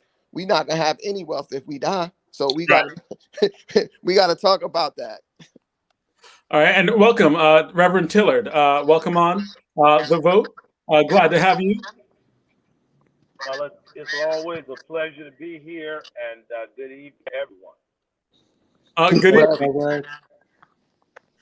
We were just talking about vaccinations and what North is doing and people are doing to try to get vaccinations up and to try to dispel myths. Yes, it's an important conversation, and obviously, I'm sure you all have said it, but our folks have an inherent skepticism that's justified from many of the experimentations that have taken place, Tuskegee experiment, et cetera, et cetera. But I think many of the churches, pastors, connection issues tonight. have been My advocating. goodness. He's having trouble too, huh? You hear me? Yeah, well, you're coming in really light. You're coming in really light. Okay. And we're just asking if you're not speaking to mute your mic, because that might help as well. Reverend Tillard. Well, what I was saying is, I hope you can hear me. I was No, saying we that can hear you well. the inherent skepticism is there. We've had Tuskegee experiment. We have a basic mistrust of the medical establishment. But I think many of the churches, many of the community-based organizations have really been doing a great job advocating that our members get the vaccination. But there is also a school of thought in our community that's skeptical of it. So I've been telling my members, they were eager to get it. I will tell you that, because people have been locked up for a year, and they were eager to get it. And so I've been encouraging them, if they feel comfortable with it, to get it, so that they would be covered and vaccinated. And Zaid, we know that you actually had COVID, and we talked about how many people, like we all know people who have died of COVID, right? We all know people who've had COVID, and they've described it as some of the worst experiences of their life, right? Like Rahman Muhammad described it as like talking to two. He actually said he talked to two people who had been dead for 2 days, and when he thought that he was going to die from it, right? Like, so we know people have had these horrific experiences. Can you speak to why people need to be vaccinated from your perspective? Zaid, can you hear me? Well, actually, I haven't done it yet. Right, I'm just getting off of this. Yeah, y'all can hear me. We got you. I can hear you fine. Yeah. Can you hear me? Having some connection. Yes, we can hear you now. Can y'all hear me? Yeah. Yes. All right. I'm sorry. Yeah. No, I haven't been vaccinated yet. It was this time last year. I was really in the throes of it, really trying to figure out how to get out of it. It was dark. It was a very dark space. I'm trying to figure out how to get this thing done sooner than later. But we just finished Ramadan. I wanted to get through that. I wanted to see if I could get through that. Just as my own personal indicator, just how well I am or not. Because you're talking about get through it. So I think I'm okay. So I'll look to get it soon. I'm not telling anybody to do it or not to do it. But again, say it again. Oh man, what our connection issues like, tonight? you're having connection issues as well. Yeah, you're having connection issues as well. And there's so I know we've been talking about this. I know we've been talking about this all night, but we know this is. Going?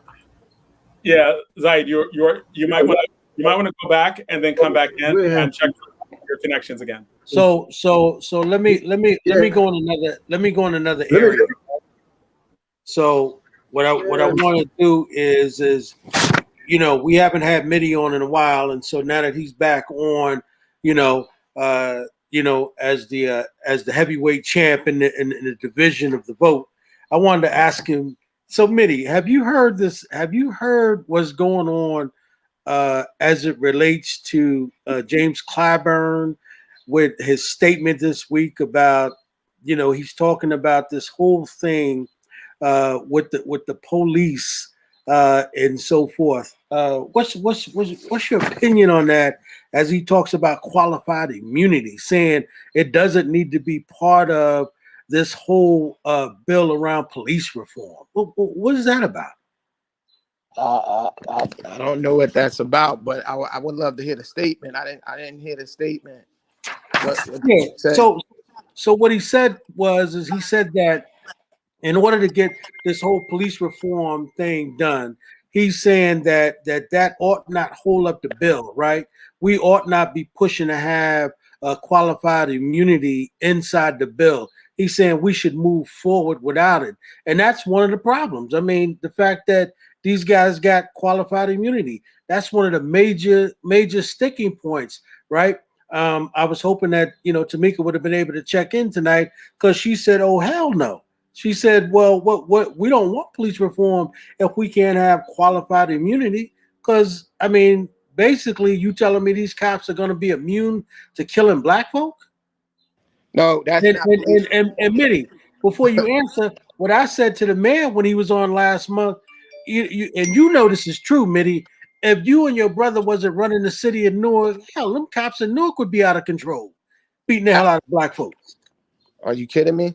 Yeah. Listen, yeah, and I agree with Tamika, and I agree with what you just said. That has to be a part of it. Qualified immunity. These police officers already think they are untouchable and that they are above the law. So for us to talk about reform and not talk about them being a part of it, and if they make a mistake, if they go beyond the law, they can't.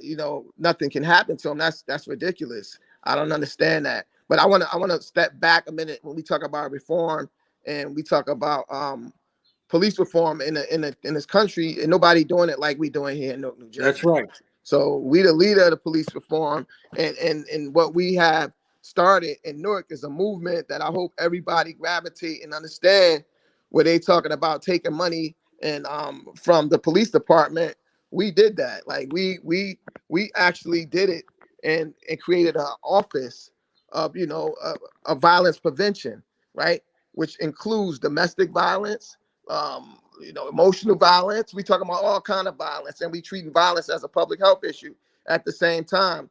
And we had this other program that we have with Interrupters. We took that from Chicago, and we actually have police and community groups, police and clergy, police and youth groups, police and coaches. We are teaming the police department up with different sectors of the community to try to reform the department. So if you want to talk about police reform and you want to see the blueprint, you look at Newark, New Jersey. That's what we're doing. And I think that speaks to the level of commitment that we have to make sure that qualified immunity is taking place and that it is a part of reform in Newark, New Jersey. And I was going to say that's a great thing, and I think a lot of these will be municipal calls. That's one of the reasons why I'm working so hard to try to get Eric Adams elected in New York. We'll talk about Yes, sir. that later, but as the name of your show though, Ed, all politics is local. We have to remember that Clyburn, and I understand that yes, qualified immunity, the way it has been practiced, has been a problem. It's almost been a license to kill, and certainly for those of us who support police reform, it's a very, very important sticking point. Now, Clyburn, he's down in the Senate, and he's trying to get this done. And, black folks forget that they're the conservative Democrats. And, so he's saying, look, we can have police reform, but, the issue of qualified immunity is probably going to be an irreconcilable difference. So, although I agree that it has to be dealt with, I don't want to slam him because, he's meeting with people who aren't from New York and Newark and who do not live in the orbit in which we live, and to try to get this bill done. But also, I will say this. Though qualified immunity has been used in a way that's been a license to kill, when you talk about being a police officer, there has to be some sort of in other words, people in any field, doctors, there's a certain amount of malpractice insurance. There's, in other words, people that are on the front lines like this, there has to be some way of indemnifying them, but at the same time, it cannot be as absolute as it has been, because in the days before the last several years, all police officer had to do was say they felt their life was in danger, or if any weapon was found anywhere in the vicinity of a slain person, that justifies it. They didn't even need to have a weapon; they just need to say their life was in danger. But I think when we talk about this, we have to be honest. The people who do that job, many of our brothers and sisters, it's a very difficult job, and it's a job in which they have to make split-second decisions. Brother Quanah X down in Texas, who has been a great advocate against police brutality, They put him through a simulation at the police precinct there in Houston. They covered it on television. And Quanell, a student of college, he's been a big advocate against police brutality. And when he went through that training, Quanell was shooting everything. So, you know, it's a complicated discussion, you know, but I think at least needs to be said that someone who has the responsibility of a police officer has to have some kind of reasonable protection, but not a license to kill, not an absolute right or the flimsy premise that my life was in danger. I felt it was.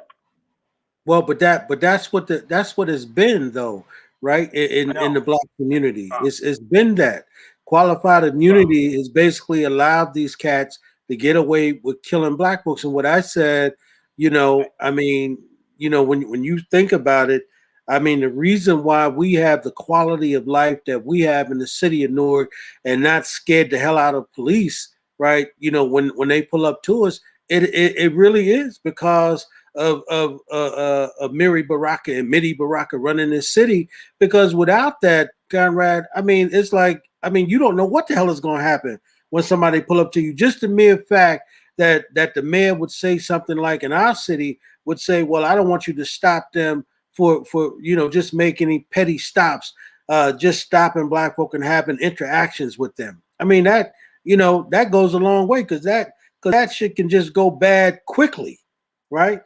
Immediately, just go bad. There's no question about it.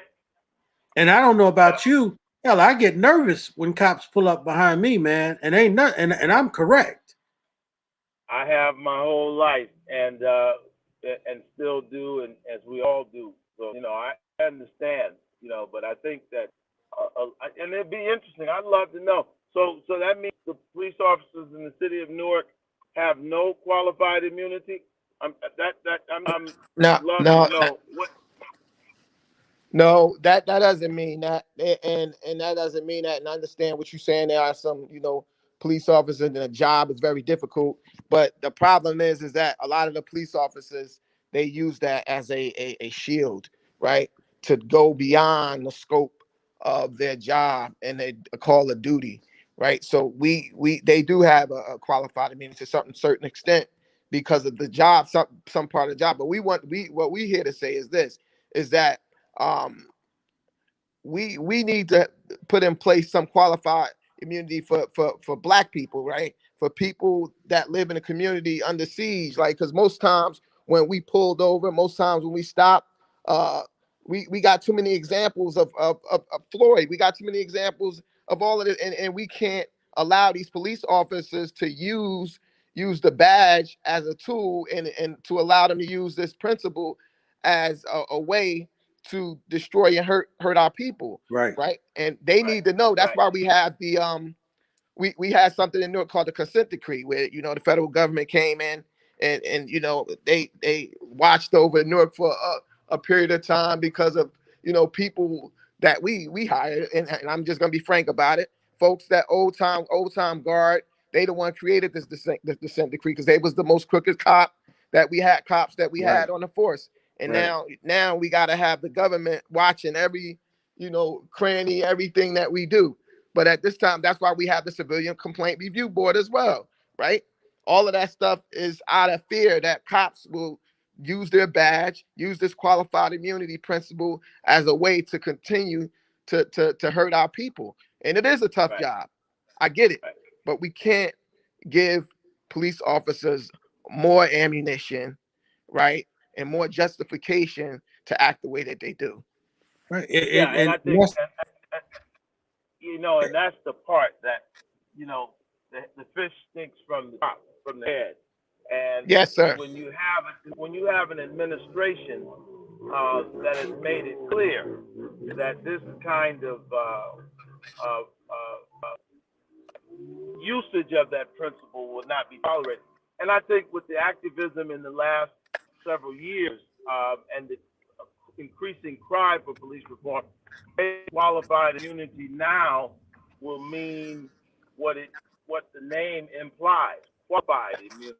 In the past, it has almost been, certainly in New York, where we've only had one conviction that I know of a black, and that was in the Abner Louima case. It has been absolute immunity.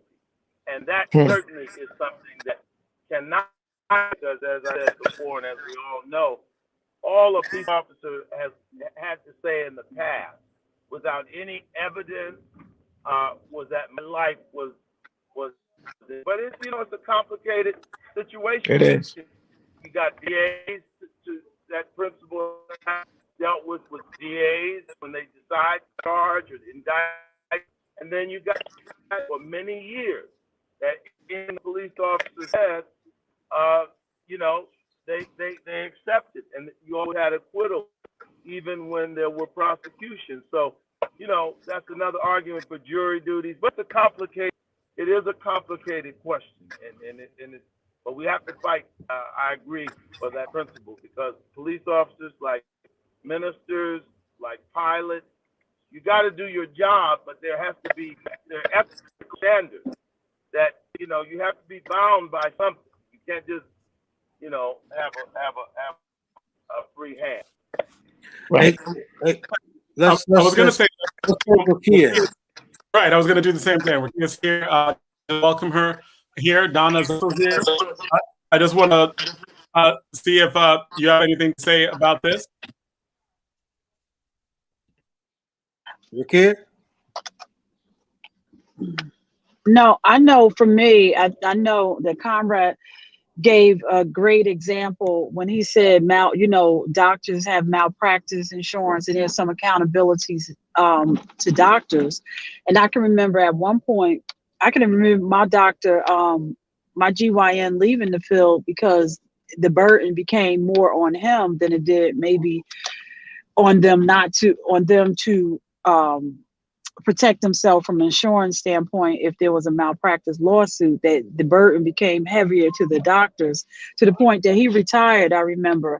And I think that was a great example that Conrad gave, that there is no burden on the police officers right now. And that's something, I think a couple of shows ago, I asked the question, do we think that we're going to begin seeing some type of change where police are going to have to make a more critical decision when, as opposed to just pulling the gun out and dealing with it later? I know I grew up in Orange, New Jersey, and I have officers who I went to school with and who went on to be a part of the Orange Police Department who have never shot their gun. So to see people coming on and to be so young in their career and have a murder on their career, I just think that I don't know, we have to step back to go forward, because I was at an event and somebody said, George Floyd, kind of turned the table on some things. Tamir Rice didn't. And I said, no, I think with George Floyd is that America saw George Floyd die. And had they seen the Tamir Rice or maybe some of the previous cases before them, that this would have happened a lot sooner. But definitely, I think the burden needs to shift a little, where that they're not dealing with it from a criminal aspect, but they're dealing with it more of a civil suit. So how many of these suits that the cop walked away and he didn't lose his job, or there was no criminal charges brought against him, but when they went to the civil court, the family got a lawsuit. So I think, I don't know, I hope that we begin to look at this while there is some indemnification, because as you said, Conrad, it is a very dangerous job, but at what point is there going to be some responsibility, whether to become a police officer, you have to hold some type of insurance? I don't know. We just have to begin rethinking, because killing Black people in the last couple of years has become a way that a lot of police have been dealing with things, which is very unfortunate. But let me say this though, if all the proper procedure is followed, all the best practices is followed, everything is done right, then there should be, to some extent, some qualified immunity. But 9 times out of 10, they don't follow the correct procedures. That's right. Nor do they use best practices. And we saw it with Eric Garner, Amadou Diallo. I mean, it's a bunch of cases, George Floyd. I mean, so there's instances where police officers went above and beyond to make an example out of, Black people, right? And we got to make an example out of the police too, as well. We as leadership, and I'm talking about leadership, talking about mayors and senators, folks with titles and some kind of authority and power.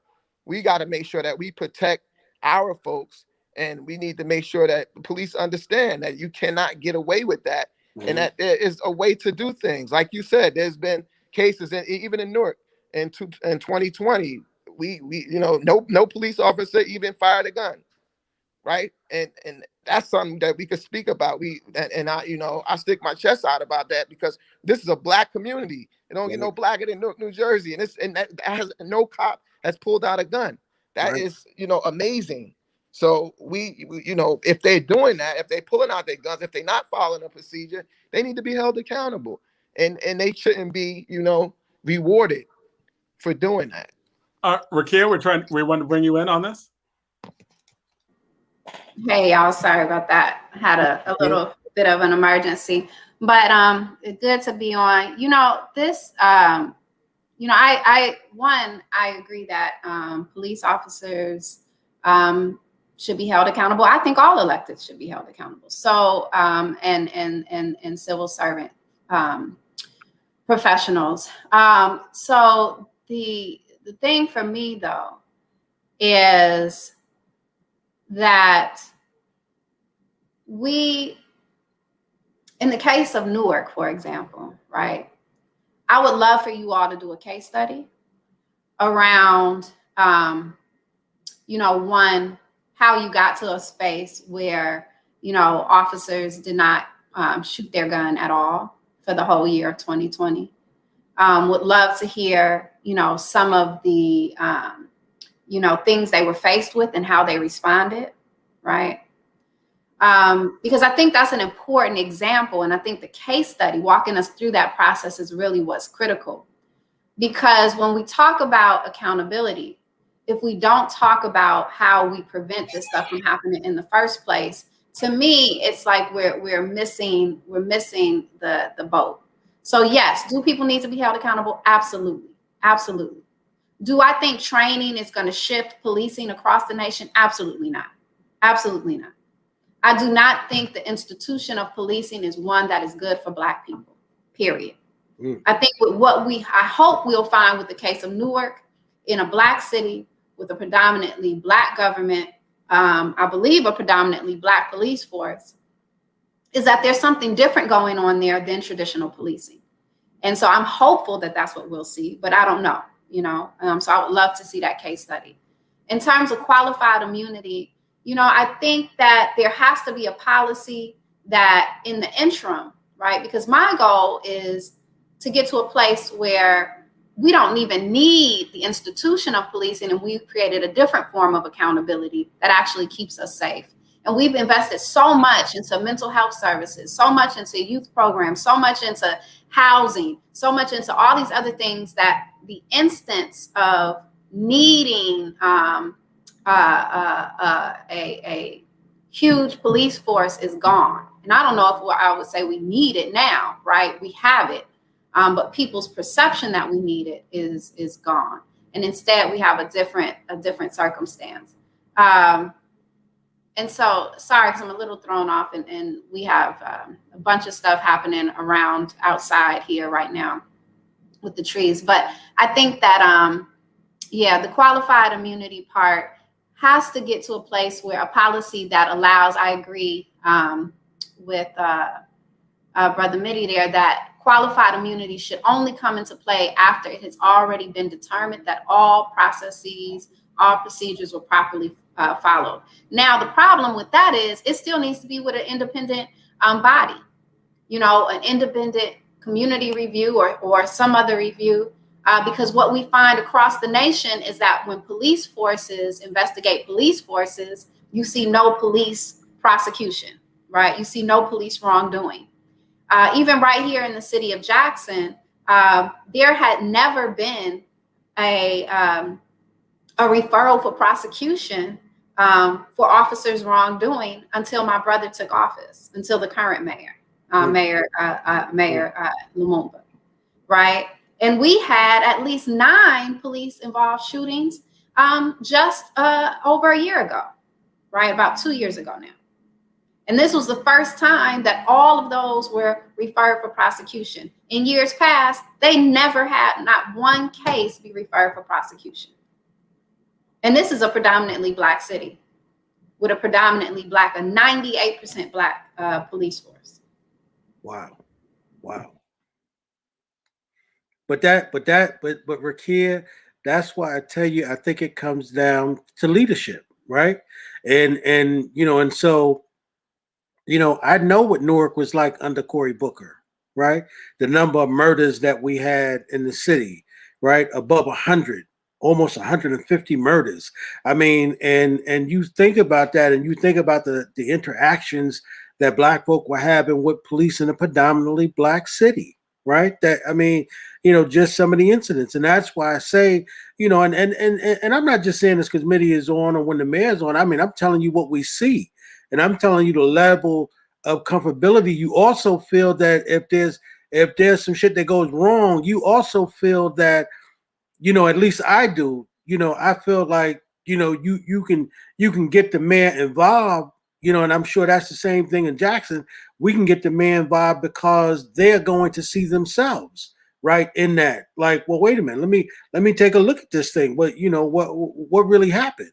Because we got people, and for white folk who think that cops don't bring their own level of biases to the job, come on, y'all. We all know that, right? And if you give the wrong white guys a badge and a gun, come on. They got it's not just white guys. It's not just white guys. No, not just white guys. People right. too. You right. know, We got some Black folk who hate themselves. You're right. Right. And also Black folks that have just been brainwashed to believe that tough love looks like beating up a kid, that every Black person that's in a certain neighborhood presents a certain risk that makes them more dangerous and deserve to be treated more violently, right? Like, I mean, I really want us to begin to take the race piece out of, when I say race piece, when someone becomes a police officer, I think it's really important for us to understand that is a whole new race, right? And I think that we really have to understand, because even when our people go into the force, right, and they go in for good reason, right, to make change, you know, they want to be, you know, that superhero that helps to save the community, keep us safe. And then they get caught up in the politics, in the discrimination, in the systemic inhumanity of that process, right? That wasn't built for us. And so I really think that Newark is a beautiful example of something that is different, that has been shifted, right? And it's shifted because there is leadership in there that understands, like you said, brother, our people, right? And understands culture and what it takes. He's an educator. The mayor of Newark, Ross Barker, is an educator. He has studied how to ensure that children develop properly. That is something special, right? Because that's someone who has taken time to understand what people need to live a good quality of life, what they need to develop into proper, healthy human adults that can offer something to the world. And so that police force hopefully is acting in a way that is about what is helping to create healthier human beings and not just create more fear and aggression. The one thing I wanted to say, and I'm sorry, because I feel like I'm just taking up too much space and I was late, but is the other piece is that, you know, when we talk about qualified immunity, we also want to be very careful with how that comes to being.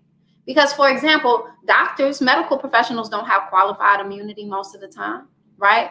You know, yes, they have to have insurance, malpractice insurance, you know, but they don't have immunity from,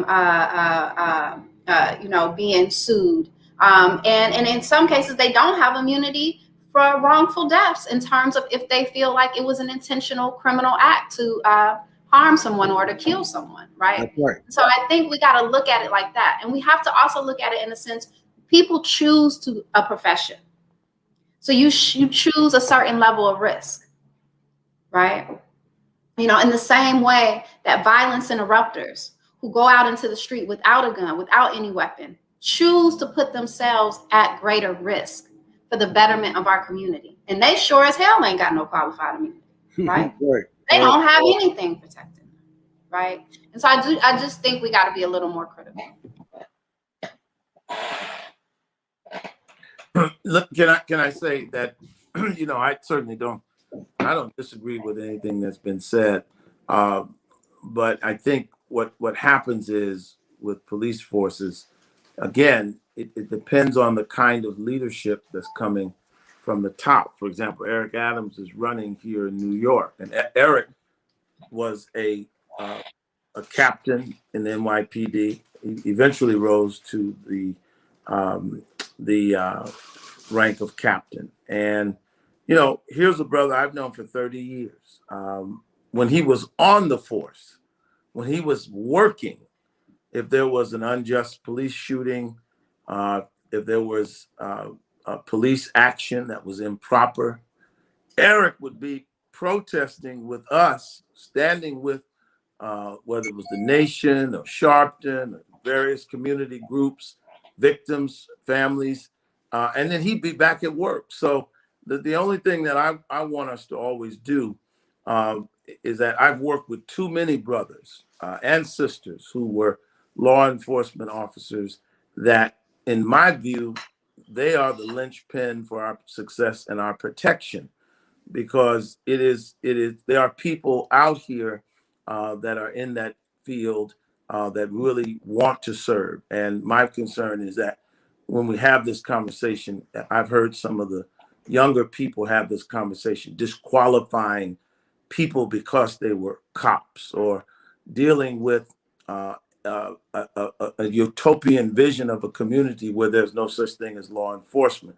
So my point is, when we have these kind of conversations, we started talking about Clyburn, you know, it is a very complicated matter in terms of trying to pass legislation. Again, it deals with who's in that prosecutor's office. And then, you know, it always comes back to things that we have to do. We got to serve on these juries. Now, most of us probably won't get on a highly celebrated jury of a police officer that has been accused of killing someone, but things are changing. And I do think that in this country today, we will, if we're vigilant, the guarantees, the unmitigated guarantees that police officers had, that they could always, again, use the flimsy premise that they felt their life was in danger. I think that day is over. And it may be that the legislation changes and people are more, municipalities are more liable civilly. And then in the case of that, then the direction from public officials, mayors, governors, it's going to change in terms of the directives that these police officers are given. Because one thing's for certain, somebody has told them you can't go in white folks' community and kill them. That's right.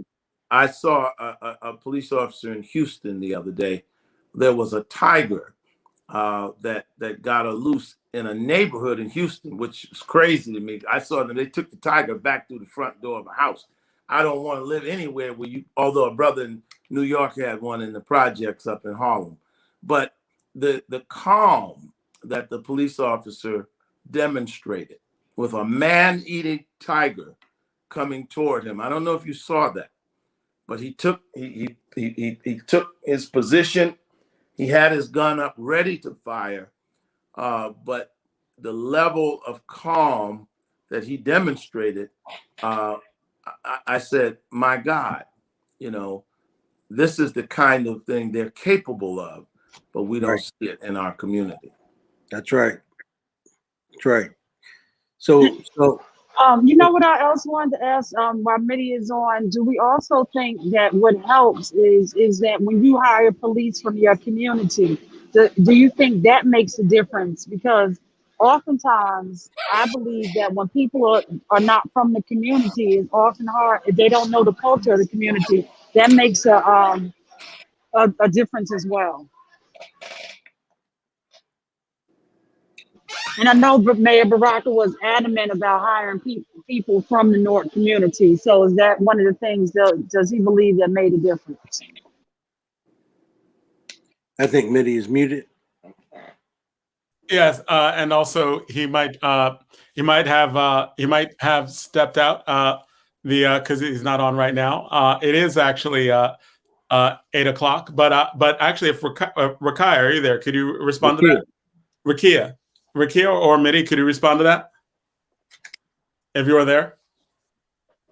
I know Rakia is dealing with something. And Conrad, you may even respond to that. I think, living in the community, it's harder when you knew that you possibly grew up with somebody to shoot them, or you can remember them from grade school. So I think oftentimes when people are not from the community and then they come into the community, the dynamics are very different, so. Well, they are. And that's been one of the problems. I mean, if you're hiring people from New Jersey's a diverse state. I mean, it's the most urban state and the most rural state at the same time.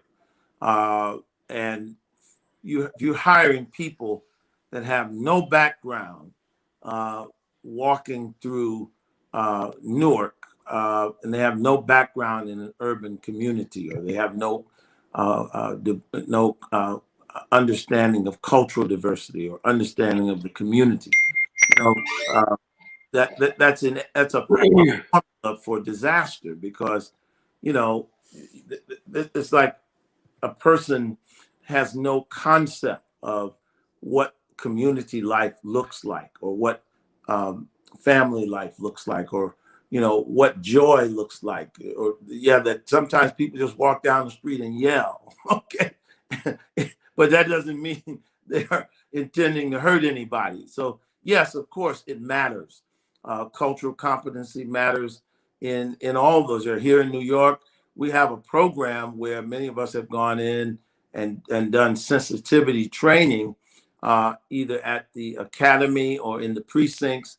But again, if a municipality, a mayor, for example, like Giuliani, comes in and he gives the police officers basically a mandate that, during his tenure, they used to say, the streets belong to us. Well, the fish stinks from the head. So in places like Jackson, where you've got a mayor that's going to send a clear mandate to the police department that we're going to protect and serve our citizens, or Newark, these have to become models, because there are many people in our communities that need policing. And I live in Bedford-Stuyvesant, and just the other night, it's somewhat sad. I live in a nice neighborhood in Bed-Stuy, but my son sent me a TikTok, and it was of a boy, and the name of it was what the hood is like at night. And a young person was sleeping, and then there were gunshots, and he jumped up. This happened just the other day in our home. I heard loud shots. My son heard loud shots in the middle of the night. Got up the next morning. He was going to school. The police officer had roped off. Thank God nobody had been shot, but there were 10 semi-automatic shell casings there. So, I live in a community where I want policing, okay? I want good policing. I want people to respect and protect my community, my children, my family. So we've got to, work with our electeds and try to put people in office that have that understanding. That's why I'm hoping Eric Adams can get elected, because he's a police officer, and I hope that the young people, the Democratic Socialists, and all these people, I hope they can understand. Here's a man that has been on the battlefield for 30 years. There's not one movement in this town that he has not stood with. He's been retired for about 10 years, and he went into the legislature. But I'm telling you, when he was a captain on the police force, and it, Ed, he would be with Sharpton, he'd be at the mosque, You know, whenever there was a shooting, he was on the front line. He and blacks in law enforcement who care. So, you know, he's kind of brother that I think could lead, Right. and hold police accountable, and also make sure our communities are safe. And we're just trying to. Yes. Yeah, I'll be real quick. Eric Adams definitely has been doing great work. At least all the time I lived in New York, he was doing good work. Definitely worked with Black, with 100 Black, no, what was it? Yeah, 100 Blacks in law enforcement. 100 Black, yeah, law enforcement officers. I mean, they were amazing. We would bring them in to talk to parents who were calling police on their children all the time, because that was their big thing, saying like, parents need to stop calling police on their children. This is why. And so they would bring them in and they would talk about that. A lot of good work, but I just really want to challenge us, because I too, you know, like I have lived in neighborhoods where I want to feel safe. I mean, I want to feel safe right now in my own neighborhood. We hear gunshots. I live in a state where carrying a gun is an everyday thing for everybody, right? The old woman to the young man, to everybody's carrying a gun. The amount of neighbors that shoot each other or kill each other is ridiculous because of, you know, mistakes or anger or fear, right? So I definitely want to feel safe in my area, but what I've come to realize is feeling safe is not necessarily correlated with police, and that's not to say that anything you said, Brother Conrad, is wrong. Reverend Conrad is wrong. It's to say that I just want us to begin to challenge in our imagination of what does it look like to feel safe, and what does it look like to create something that is not based in a system of power, authority, and fear, but instead based in a system of actually taking care of the needs and protecting the people that exist in that area. And I think when we look at examples of like Cure Violence, when we look at examples of, you know, violence interruption or credible messenger work or things like that, I think we see, when we look at community-based alternatives, I think we see more of what we actually need versus what policing is providing now. Can you elaborate on that? Because I think that like we're having a lot of these discussions, and when people are like, reimagine policing or reimagine what it is, I think that we do need to have more conversation about what that is. I know you have a lot more than you are saying. So can you elaborate a little bit more on that? Yeah. So for example, when we're talking about domestic violence situations, or and I mean domestic violence, not just partner on partner violence, right? Significant other violence. I'm talking about even violence, brother against brother, sister, cousin, people who live in the same household. And so when we look at that, we know, and I know our chief of police here has said it over and over again, we can't police inside of people's homes. But those models, such as the violence interruption model, the Cure Violence model, the Freedom Inc. model out of Wisconsin, have developed processes where they actually have their ear to the ground and can actually mediate and prevent stuff from happening even in the home, right? And so we look at places where to prevent, you know, those consistent domestic violence issues, instead of calling the police and it's already happened, you also now have folks there that are actually preventing it from happening in the first place. And these are people who live in that community, who know that community well and know those people well. When we talk about, you know, another example of an alternative to policing is when we talk about calling, and this is an example that people use often, when we talk about calling because our loved one is having a mental health break, and we are scared. And I've been in more than one situation in the work that I do. It causes me to be in numerous situations where I've been in several situations where folks are having mental breaks, and it is scary. And they can be violent. And so what do we do? And so one of the things that we can do is to actually have a system where instead of calling the police, you know, there is medical professionals and social workers that are dispatched immediately because they're having a mental health crisis, and they can de-escalate the situation, right? They're trained in that de-escalation. I myself have taken several de-escalation and various trainings around mediation and conflict resolution. Because I'm not just talking about this work. I'm not talking about what I want to see. I want to also see if it's possible. I want to see, I'm not a special person. I have no special skills, right? In terms of like no special powers.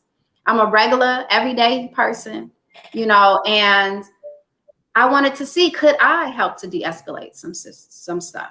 And so I took courses too, because I feel like the more of us who know how to de-escalate can be intentional and mindful about that, the greater the level of proficiency. It's kind of like they say, the more you know, the more you grow, the more you learn, right? The better you are, the healthier your life can be. Well, part of that is learning how to also de-escalate stuff. Like all of our community members should have the ability to de-escalate, and even anger in ourselves, right? And so that's some of it. When we talk about, you know, the stressors that cause people to get to the place that they are, where they need, you know, housing, right? Sometimes you don't have to. If a person is on 20 and they're angry, like, you know, we had the other day 2 neighbors shoot each other, right? Over something about the yard. It was ridiculous, right? And, you know, had we been able to call someone to de-escalate that situation, I think we would have seen a different reality. Or had some people been trained in that area around that, in that community around that, we would have saw something different. I think where we see the instances of cure violence and violence interruption programs like Man Up right there in New York, we see a decrease in violence in those areas. That's creating safer communities. And without guns. Ed, you wanted to add something? Well, no, I think that, you know, she's right. I think that, you know, we all are looking for a different model, right? You know, we all agree that we need policing, right? We need police in our community, but we need a different model, because the racist model and the slave model that we've been following for 40 years, you know, that's just not working. And I think that, you know, our people constantly being, you know, murdered and killed by police, you know, that's just not cool. And I think that, you know, giving these folks, you know, complete immunity is just ridiculous, right? I just think that's ridiculous. So for me, you know, I agree. I think we need to see a different model. And I think that, you know, the fact that, you know, the mayor took $60 million in the city of Newark and decided to give it to community organizations. And then, you know, whenever there's an incident being called in the city, just like you just said, Rakia, he's making sure that, you know, someone who's going to deal with it from a mental health perspective is on the scene, right? So it's not just police coming, because they only know one way to do it, right? So when they're called to the scene, you know, they come in to bring force with it, right? They're not coming, you know, to come and try and mitigate the situation. You know, it's all about force. I mean, look, you know, so if I'm trained as soon as I get to the scene, right, Brother Conrad and Sister Rakia, if I'm trained to come to the scene, what are you doing? Get back! Stop talking! I mean, immediately, I mean, that's hostile, right? I'm already hostile. You getting hostile. And now if you got a perceived notion about me as a black man or me as a black female, because you know what happens when white female police officers show up on the scene, they got to be tougher than everybody, right? That's exactly what happened with the young brother when she claimed, you know, she couldn't tell her gun from her taser. Right. So for me, I just think we need a different model. And it ain't about training, right? That's not going to do it, because we keep saying that every time black folk get murdered. We need more training. We need hell with the training. She had over 20 years. She knew the difference between a gun and a taser. Right. Mm-hmm. It's a different model. We need and we don't need white folks to create the model. That's right. Yeah. Right. We need black folks to create the model. Mm-hmm. That's like John. You remember this? That's just like Mayor Baraka said when he said we don't need another damn study about reparations. He said we've had the studies. He said black folk been studying this thing for years. He said we don't need another study. We now talk about how do we get into execution. Mm-hmm. So, but listen, y'all, we've come to the end of it. I'm going to give you and Conrad the last word. Well, no, I just want to say I certainly agree. You know, the model that we've had has not worked, and we need new models. and we need not more training in the old way, but new models, and then train people in new models.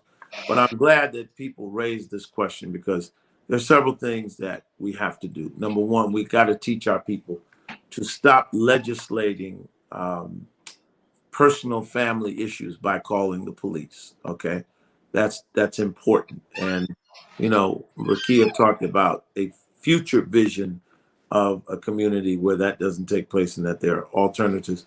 But we've always had a tradition of that, even in the past, and we need to get back to those kinds of concerned neighbors, concerned people, because we cannot call the police when our children get out of order for little things, or when our husband and wives get into an argument with brothers and sisters, because that's not what they're trained to do. And we have to be better about that. Then the other thing is, again, we've got to, in our own community, because one of the components of whether it's the nation or 100 Blacks in law enforcement who care, even the great powerful Khalid Muhammad, he used to teach the brothers how to deal with police. And that's something we've got to teach our folks too, because they are trained a certain way. And so it's a very complicated issue, and there's a lot of work to be done on all sides. But I think we all can agree this unconditional immunity has got to go, and we need a new methodology. And fortunately, I think that there's an air in the country where I don't think we'll be able to easily go back to where we were if we remain vigilant, keep the pressure on. And I don't mean to cut you off, but we are I'm sorry. waiting for that next segment. So you just want to. So Rakia. Let's give Rakia the last word. All right. I think Brother Conrad said it. I think he summed it up, is that we really do have to be moving towards this other vision. And we know that there are interventions on the way there, right? And I think that what we see happening in Newark, I need y'all to do that case study. And then I need y'all to share it so that we can keep sharing it over and over and over again to folks.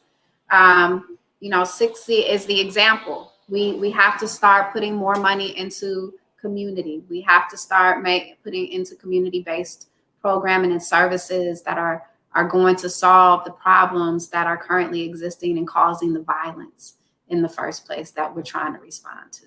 So Breathe Act is my last word. Everybody needs to support the Breathe Act, breatheact.org. It's federal legislation to do exactly what y'all are talking about on this call, which is fund communities. Invest that money into the community-based programs and services that we know have traditionally been strong and supportive and saved lives. And I think it's what Newark is doing. All right. Well, thank you so much again for coming out for another week of another month for the vote, and we definitely look forward to having you back next month. Everything that all of you say, just as a aside, we actually end up using. I'm a debate coach, and like stuff that you say, I end up having my students watch and look at, and they are actually using the Breathe Act and arguments that they have. They are talking about things that that all of our guests actually talk about. So thank you for on that personal level for helping my students with the stuff that you do. So thank you, and we'll talk to you next month. Thank y'all. Appreciate it. See y'all later. Thank you. Thank you. All right, so that is All Politics Are Local, another one, America's number one political hip hop radio talk show. We are at the next stage of our show, and we have Professor James Small with us. May 19th is Malcolm X's birthday. Malcolm X is very important in the things that all of us do, and the issues that we have as Black people, and actually as Americans, as people, as citizens of the world, as people who are interested in human rights and our situation and ways to move forward and understand both the past and the present. So we are honored very honored here today to have Professor James Small. I know that Zaid can give him a wonderful introduction. I was always amazed. I know that you worked with Malcolm X. Actually worked with Malcolm X, and so many people talk about him. But I know that Professor Small, you have actually worked with him. So we always welcome when you have you on. But we're going to have Zaid give you a proper introduction. Zaid, your sound, is it good again? You good? How are we doing today? Are we better now? Can y'all hear me okay? Yeah. I can hear you okay right now. Professor All right, Small. Okay, all right.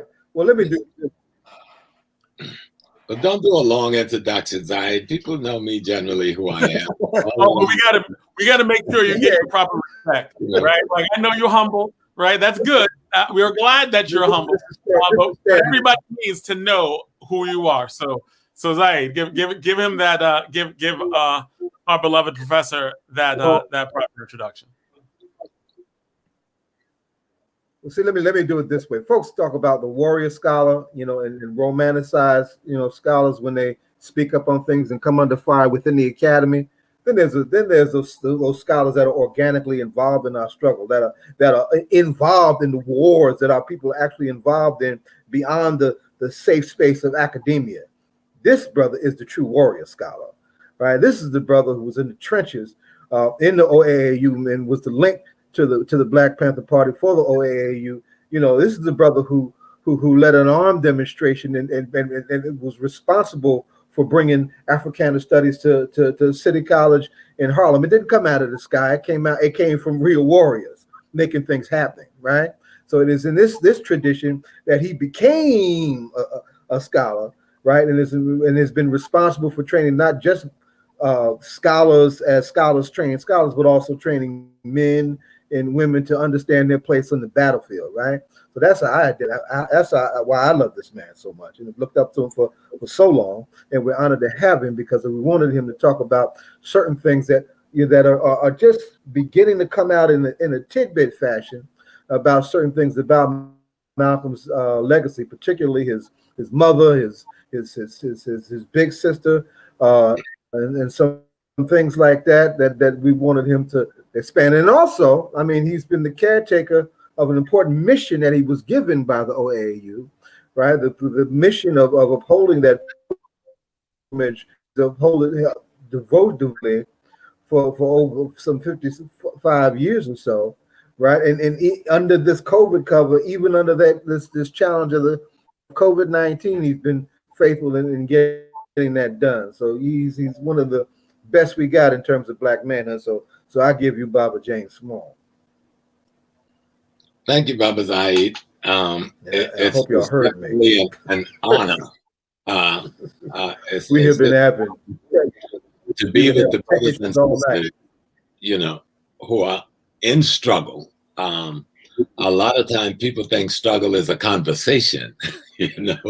I've spent a little time in the jail, and I've been beaten down by the police, and I've been jacked up, and all of the things we went through in the 60s and the 70s and the takeovers and the demonstrations as a part of a commitment to say we stand up.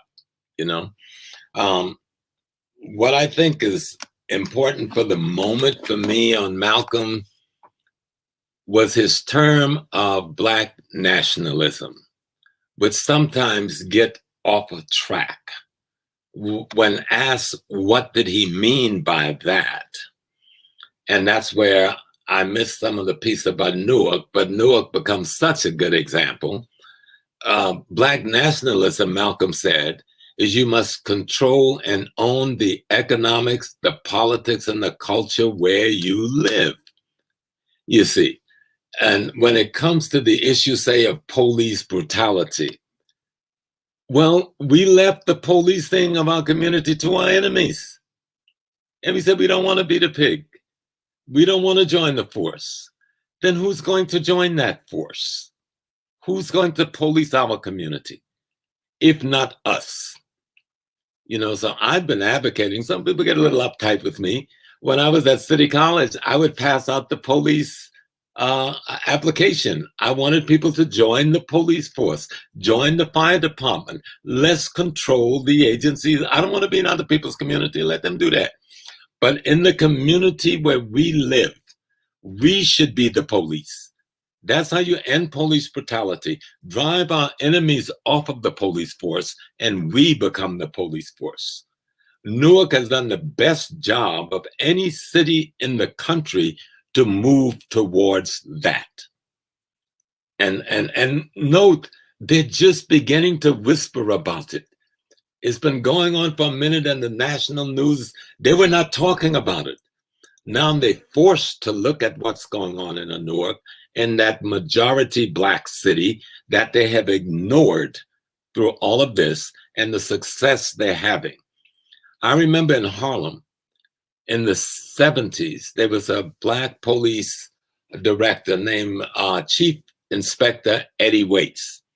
And he started a program of having police officers not wear the uniform, but wear civilian clothes with their badge visible, live in the community 4 days a week, and then was off for 3 days a week. I forgot what he called that.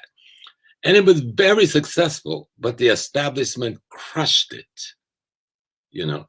And he tried to recruit as many young Blacks into the Harlem Police Department as possible. And under Eddie Waits, we saw the head of precincts being Black. We saw directors and division leaders being Black, but that got crushed. But the policing of our community belongs to us. Let's train our young people how to pass these civil service exams. Let's train them how to be successful in passing the police exam. And let's monitor and follow them through the process so they don't knock them out of the box when they pass the physical and they pass the written, and then they get to the interview by the whites, which they call the psychological, and then our youth get knocked out of the box. But if we are monitoring and following them, that won't continue to happen, so that we take over policing of the Black community for ourselves. I think that is an essential part of seeing the fulfillment of what Malcolm X was referring to as Black nationalism. And then the other piece is the economic piece. Right now, the federal government is putting a couple of $1 trillion out here. How many of us, our communities, are equipped to take advantage of these earmarked monies, these forgivable loans, and these grants that's coming to our community? We have a bunch of not-for-profits in our community, and we're working in the front office, but these not-for-profit is being run by other non-African, non-Latino ethnic groups. So we have to learn how to make this thing work for us, because this is not the government money. This is the money they took out of our paycheck, out of our family's paycheck, out of our cousin's paycheck as taxes. And this is what they return back after they use what they're going to use to operate the government. So let's find out, how do we get access to this capital to rebuild the businesses in our community? Because one of the biggest contributors to crime in our community is the lack of employment. And one of the biggest reasons for the lack of employment is our lack of ownership of businesses in the communities where we live. So when we're talking about Black nationalism, it isn't just the politics. The politics is there to govern and manage the economics of that community and see that it is distributed in a manner that all the people in the community get to take advantage of it. And being employed by your community businesses is one way you take advantage of that economics.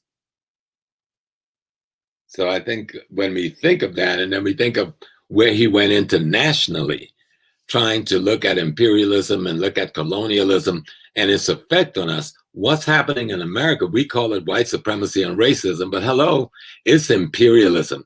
It's economic imperialism on the Black community. It's economic colonization on the Black community. It's political imperialism on the Black community. It's political colonization.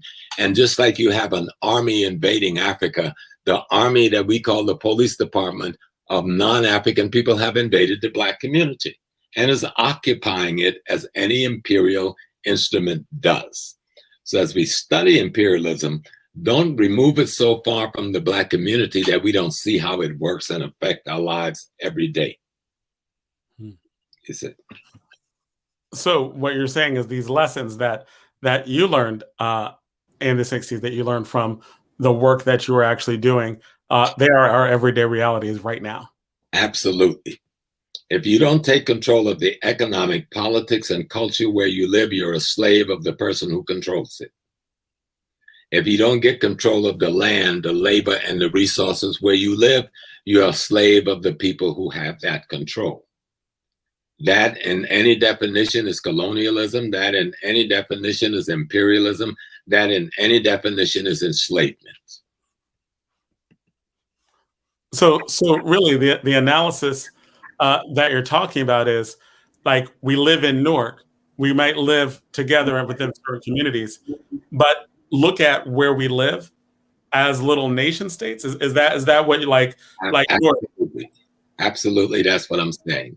If you walk down the street in our community and you see the basic retail businesses, and none of it, or absolutely most of it, is not owned by the people that live in that community, then you're in trouble.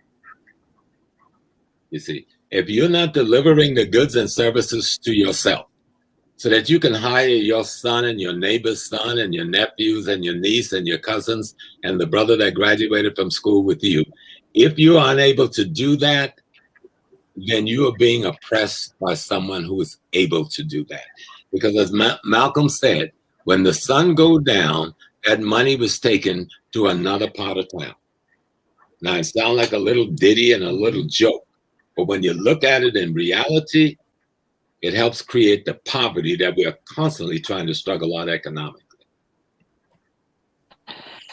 And you know, Professor Small, I guess if you say opposite, not too many suburban white communities will let us come into our communities and be the police there unless they have to fill a quota. That's the only time you'll see us policing in a suburban white community. But the other thing, you know, being a child raised in born 67, raised in the 70s, what you're just speaking of is what I remember, is that we lived, worked in our communities. All the barbershops were locally owned. People walked to work, you know, because they lived and worked in the communities. Mm-hmm. And now, to get back to that, they have to offer grants to get people to live and work in their communities. To get back to that, you know, we have to do it through grant programs. But remember, grant programs, that's your money that they took out of your paycheck. It's not their money. The government don't have any corporation except the people's labor. Exactly. Yeah. We should not feel guilty taking our money back and using that money to develop the communities we live in. And so we must learn the skills of how to do that, how to form corporations, how to set up boards, how to do the reporting and the paperwork it takes not to go bankrupt and to stay in business, in order to ensure that we can give employment to our youth when they graduate from school. Because it takes one generation to take a skill out of a neighborhood. So if I call a plumber right now, the odds are 10 to 1 that that plumber will not be an African American or a Black person. Okay? If I call an electrician, the odds are 10 to 1 it won't be someone that looks like me, or employ people that looks like me, or people from my community. So when we're going to create the shift where we start training our young people and apprenticing our young people in these essential skills, every home needs a plumber. Every home needs an electrician. Every home needs a carpenter. Every home needs a brick mason.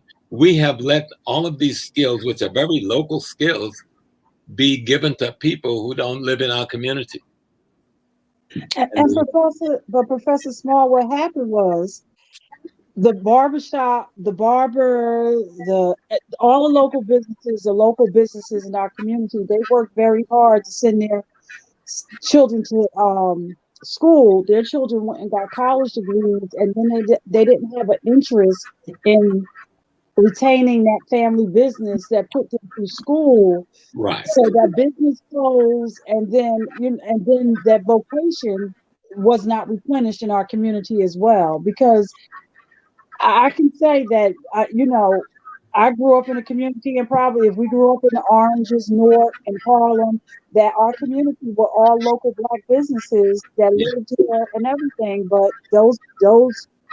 that generation worked to send their babies to college, and then those babies went on to do professional and didn't come back to the vocations. So we didn't have a plan beyond that, I guess. Well, I think, part of it was the ideological structure of our political organization. They were politically structured and did a hell of a good job in the fight against all of the different ills. But there was very little emphasis on economic development as a part of the political ideological structuring in the community.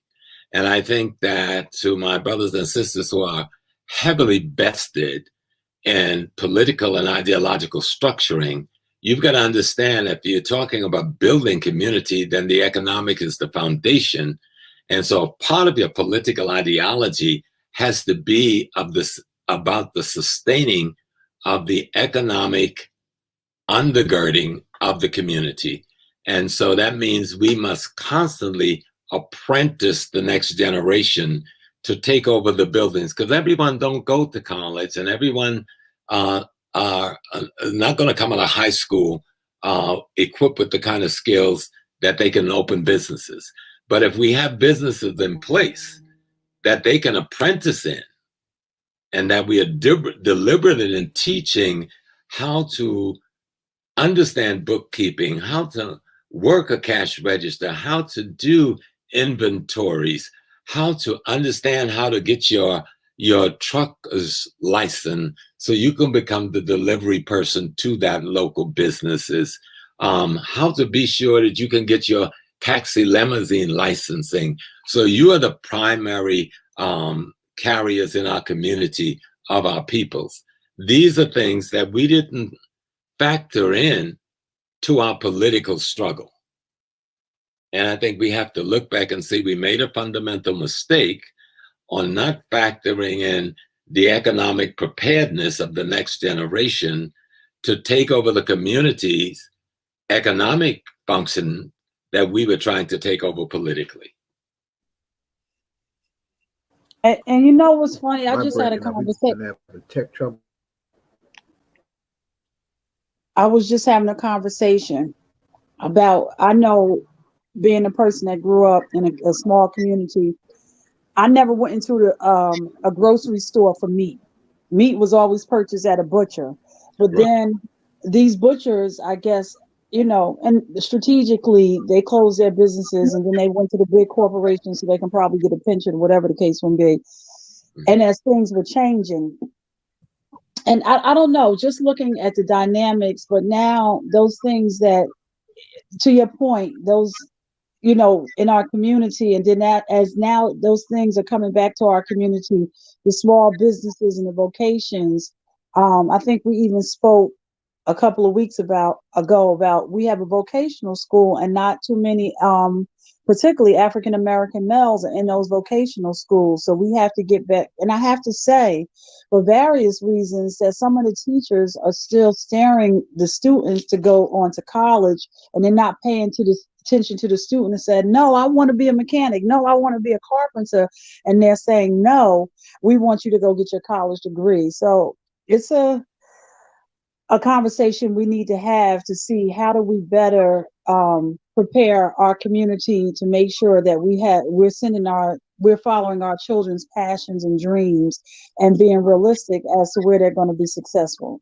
Right. I live in a small community called New Rochelle. Well, most people don't know it has a large Black community. And as soon as I got into this community, I said, I have to find the Black folks. And so I joined the group that was just forming, calling a Gathering of Men. And we took it as our responsibility to help the youth who didn't go to college, but didn't have skills, find jobs in the construction era. So we met with the union people and we met with the construction people and we set up meetings. And then we had to learn about the different government agencies that train and license people in different sectors. And so we finally evolved a unit we call the Booker T. Washington Brigade, because I think that's one of the players that we've left too far out of our political discussion, and the way he was training us to do the fundamental work that must be done in a community to sustain a community. And so we had a couple of shootings up here lately, so we've had a lot of meetings with the police and others. The shootings was between us, on us. How do we resolve this? Because we found that most of these young men were unemployed, and because of having been arrested and gone through the so-called criminal justice system, they find themselves unemployable. Well, we want to train these youth. So we started in my basement a few years ago having meetings on what to put together, on what areas to train them in how to wire housing, train them in house painting, to train them in plumbing. And so these are three of the areas that we're now working on. And we just got a grant from the city to go forward with this and to train them. And I see somebody just say the computer says no connection to something, but computers, the other areas, to train them in the technology of how to repair computers. So these are the kind of things we got to get back to. If you don't control that economic foundation, your political successes are going to be moot. And Professor Small, I just wanted to say one more thing. And I think they've since changed it, but I can recall, and there's a show on with Tracy, I can't think, he's a comedian, but he kind of highlighted this because he had a barber shop in his sitcom. But I can remember the barbershops took on apprentices, and how that role evolved. And I think they had changed that you can no longer do that. But that was a very, and I think they changed it, but then they went and changed it back because they realized that they interrupted something that didn't need to be interrupted in terms of they had to learn in the classroom as opposed to on the job. But that right there, that if you go back and look at the history of a barber, particularly the barber and apprentice program, how somebody can come under them and how successful that was, it's a beautiful story. And, and that's something else we need to look at. Yes, and we already have that kind of a program going on in the barbershops here in New Rochelle. And in my mother, who was a beautician, and I remember, how the family got together to raise that first money to buy her first chair, you know what I'm saying? And to watch her raise all of us out of that beauty shop. And my father worked in a factory where he painted trash cans and unfortunately died from cancer from those painting. But the trash can painter and the beauty shop worker raised 11 children, and successfully. And so we know that the local or Madam C.J. Walker raised the community, right? Absolutely. And so we know that the local community business is the foundation of keeping people out of poverty. And if you can give people a way to make employment, to provide the food, clothing, and shelter that's necessary, you will destroy the elements that produce the crime that leads to violence in our community.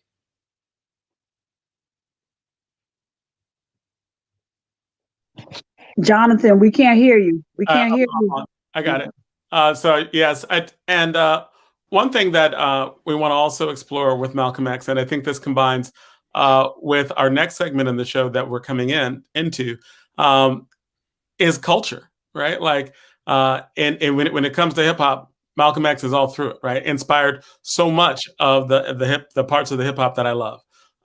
Probably not a lot of the hip hop that's out there in terms of things that are maybe more negative, but there's so much richness. And last week, DJ and Reiner were talking about, we're talking about the song that got both of us really into hip hop, and it was Public Enemy's "Rebel Without a Pause," and his influence there. So if Professor Smalls, I would love it if you would stay in this section where we're talking about hip hop, we're talking about culture. to add to this because I think that I think so much of what Malcolm X, so much of what I got from Malcolm X was also like the seeds of culture and how culture was important. And I know that he's infused throughout hip hop. DJ Rhino, welcome. Peace, peace. Peace and blessings, sir. Much love, much love. So, DJ, we're coming into your section, but of course, this Malcolm X's birthday is on the 19th, and we have Professor Smalls with us. Let's start talking about like the DJ Rhino, the state of hip hop, and let's try to fuse these conversations together. Okay. And I asked DJ Rhino, did you read the autobiography of Malcolm X? Yes, I did. Did he hear you? And I remember how we talked about Rebel Without a Pause and how that affected your life. The autobiography of Malcolm X. Reading that book, did that have any impact on you or your life? It had a huge impact on me. It had a huge impact. The thing about we're talking about how hip hop and Malcolm X and all converges. Public Enemy through that song and as well as Bring the Noise. He mentions Chuck D mentions Malcolm X. He mentions Minister Farrakhan. He mentions Joanne Chesimard, aka Assata Shakur. He mentions those people, and he mentions Black Panthers. And so, being young and being really into the music that I was hearing that he was putting out, the group Public Enemy, it made me want to research what he was talking about. So I would look up Joanne Chesimard, and then I found out that she was Assata Shakur and she was part of the Panthers, and because that was one of the first things I got into was the Black Panthers as well as the autobiography of Malcolm X. And so I definitely, that was one of my first real stories and novels and just his life, man, was so inspiring, and just it's hard to put into words because it really, I really connected to it, and I see how not just myself, but I see how a lot of brothers in our community can relate to a story like Malcolm X.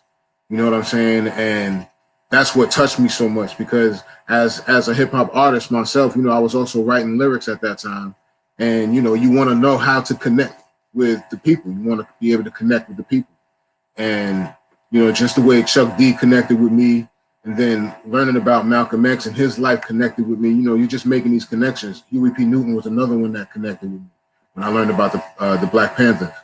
So it was all very inspiring for me because you can see that learning from Malcolm X, you can come from any situation and turn it around.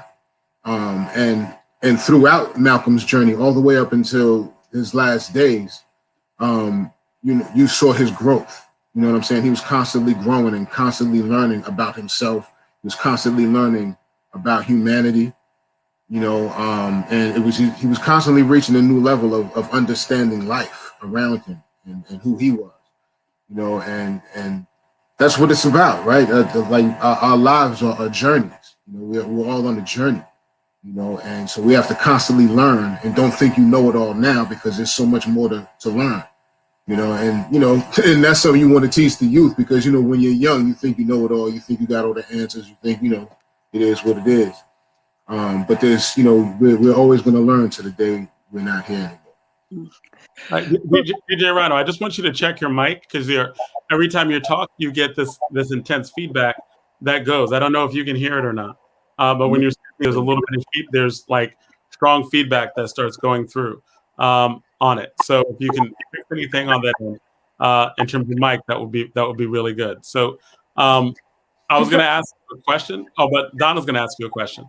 No, I wanted to say, Professor Small, the autobiography of Malcolm X, what DJ Rhino just said, I think as a learning tool, and I've even heard Zaid say the same thing, that the autobiography of Malcolm X impacted his life because we got to see the autobiography showed how he evolved to, Saved my life. yeah, save your life. But the one thing about the autobiography, and I don't know if you use it as a tool in the classroom, it shows the evolve. I can remember so many different points in the book where that book it had me go back and read other books. Like when he told the story about Chicago Red, and he was like, I'm not going to tell you who he is, but he was very, and I remember that part, and it made me go and research this and how he told stories within a story. But I have to say, that's one book that just kind of, and even the part where he evolved and he showed you when he went to Mecca and when he came back, how his views changed. So I just think that book is an awesome tool just to show how we will eventually evolve as people, because his autobiography showed how he evolved throughout the book, So I don't know how you use it, but I thought it was great for that purpose. Yes, ma'am. Not only did we use that book and the Black Studies Department headed by Dr. Leonard Jeffries at City College, but we actually had a course that was called Malcolm X. And the course was that biography and his life.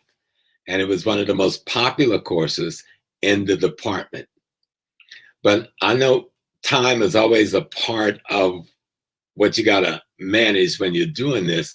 I would appreciate if I get a chance to elaborate on hip hop and culture for a second, if that's okay, in relationship to Malcolm's definition of Black nationalism.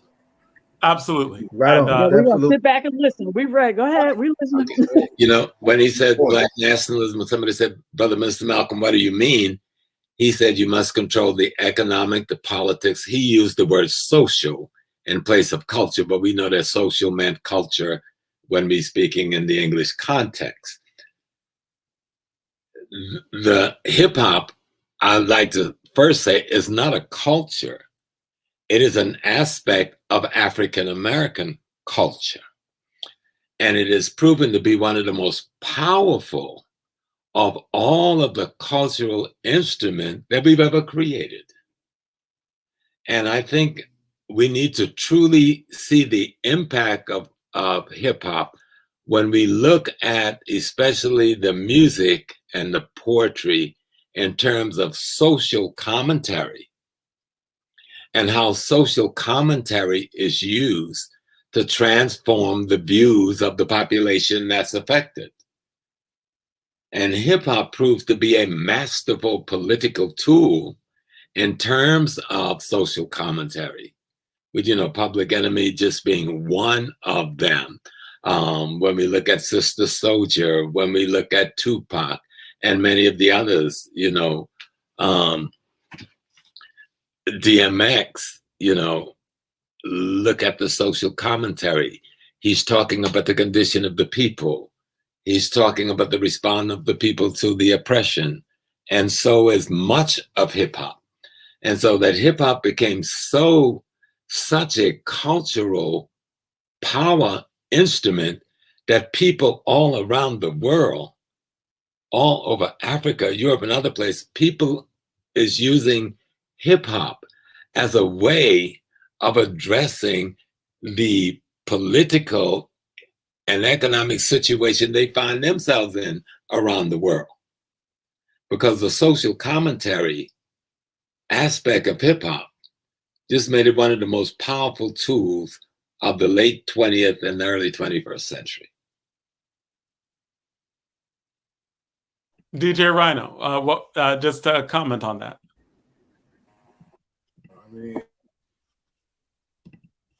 Sorry, my fault. I'll let you.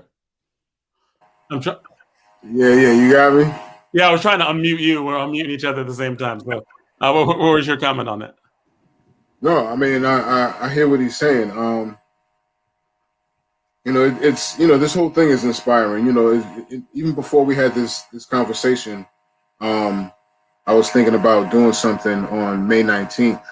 Because I'm a DJ and I do different mixes and different concepts and stuff. I was gonna do a mix on May 19th, which is Malcolm's birthday, called The Resistance. And it's something that I always do. I mean, I think some of you guys at the show, here at the show, have heard it, but I wanted to do that on May 19th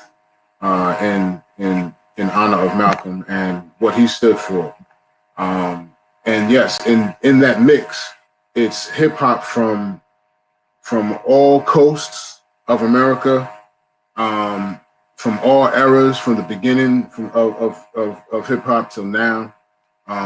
Just artists from all over, but it's all focused on the resistance to what we're dealing with now, the resistance of the oppression, police brutality, and poverty, and just all of the things that we've been dealing with. That's what this mix is entailed with. So, but I mean, yeah, this whole thing is very inspiring. I mean, Malcolm, again, you know, it's hard for me to put it in words. A lot of times I try to do it through his expression, you know, in other ways, through my art. But Malcolm's story is what me and my brothers, we breathe this story, man, all the time, you know. I know we're running short on time. I see you have LL Cool J's shirt on, and I think I know why you have it on. Can you talk about that briefly? I think that might have been what you were going to talk about before. Yeah, just real quick. I mean, you know, because I think we mentioned it last week briefly, but you know, LL Cool J as well as Jay-Z have been or being inducted into the Rock and Roll Hall of Fame. And so I just wanted to congratulate LL on not just that, but really his own successes, what he's been doing with Rock the Bells Radio. Like, I'm really proud of what LL's been doing. I remember there was a time where I felt like, man, LL's so big. How come he doesn't have a record label? How come he's not doing this and doing that? And, you know, I guess it just took time, you know what I mean? But because what he's doing right now, it fits him. You know, his first album was called Radio. You know what I mean? And Rock the Bells, you know, that was his biggest hit. And I mean, but what he's doing with that station, really representing for the culture of hip hop on all aspects. I really appreciate what LL's doing. And you know, congrats to LL on all of his success right now. And congrats to Jay-Z. I mean, you know, he's constantly doing his thing. He's always been making his moves, you know what I'm saying? So it's good to see him get acknowledged as well. Yeah, when you talk about that, you know, with LL and Jay-Z, you're talking about the poetry of hip hop. There were some other things that you probably wanted to talk about tonight. Can you run through some quickly? I know we're not going to be able to get to it all or do justice to, but what are some of the things that were in your mind? There's only one thing I wanted to get into because I was going to bring it up last week. Rest in peace to Jam Master Jay. I wanted to talk real quick about Jam Master Jay's daughter, Tyra Myrick. She's doing a whole lot of stuff. She started in 2009. She launched a fashion label while she was in high school. She paid her way through college. She became the director of design, merchandising, and development for Drake's OVO brand, which she's been making six figures. This is Jam Master Jay's daughter. I don't know if anybody knows about Tyra Myrick. But Tyra Myrick's been making a lot of business moves, and she continues to go on. You know, with the money that she's made, she has her own branding company now. She co-owns a Black-owned gym in LA called The Method. She's starting a pizza shop with Biggie's daughter Tayana. She's doing great stuff, man. She's co-creating a platform for young business entrepreneurs as well. Tyra Myrick, Jam Master Jay. You know, Jam Master Jay, just real quick, Jam Master Jay, of course, from Run DMC, he was the DJ and the producer and all of that stuff from Run DMC. Just from a personal note, me and the fellas was just talking about it recently too. You know, Jam Master Jay's wife, Terry, she used to live in my boy's building in the projects that we came up in.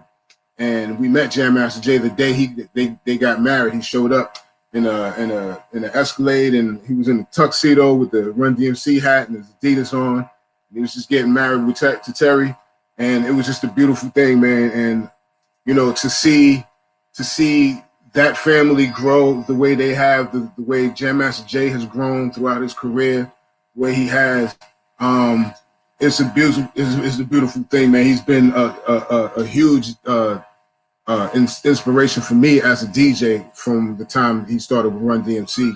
A huge inspiration for me. You know, Jam Master Jay's he's one of those dudes. He's an icon, and it was heartbreaking to lose him when we found out of his passing. And but it's good to see that his son Jason, who's DJing, he's doing a lot of stuff with DJ Scratch, and he's taking a lot of places of what Jam Master Jay would be doing on tours when he goes on tour with Run DMC and EPMD and other people. So, you know, his family's doing good, man. And it's good to see that his daughter, because I didn't really know a whole lot about his daughter, honestly. I knew about his sons because they were taking after him as far as the DJing and the music. But I'm just learning about Jam Master Jay's daughter, Tyra Myrick. So salute to her, and rest in peace, Jam Master Jay. All right, and I know that we are out of time, but I do want to end with Professor Smalls. It is such an honor to have him here. We always ask people the question of what hip hop are you listening to? We want you to answer that question, but we want you to just end on talking about, you know, how is your reaction to the current state of what you hear in terms of hip hop from the business of LL and the business aspects that were being talked about by DJ Rhino to other things that you hear. So when we're asking you the question of like, who is your favorite hip hop artist, individual or group? Who are you listening to? But more importantly, can you talk to us about what you think about hip hop, especially in light of Malcolm X's birthday? Oh, you are.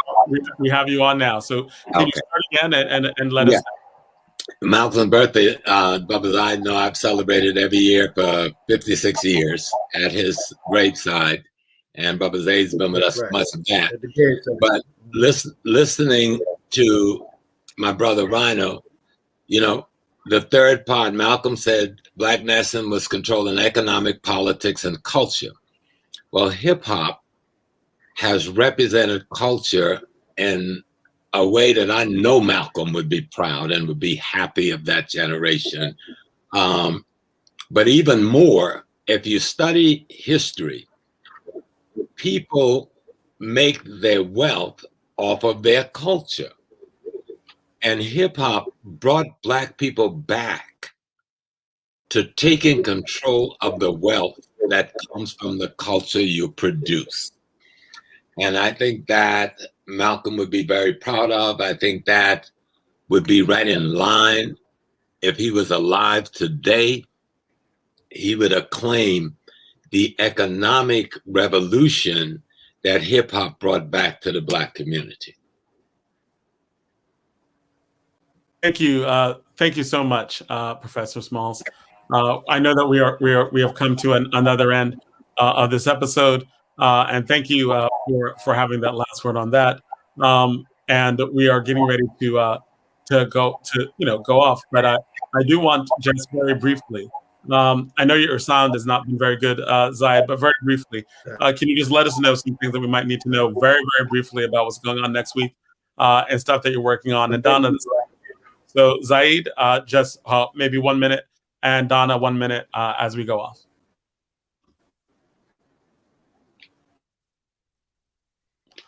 Zayed, are you there? All right, so we're gonna have Donna. Donna, 1 minute.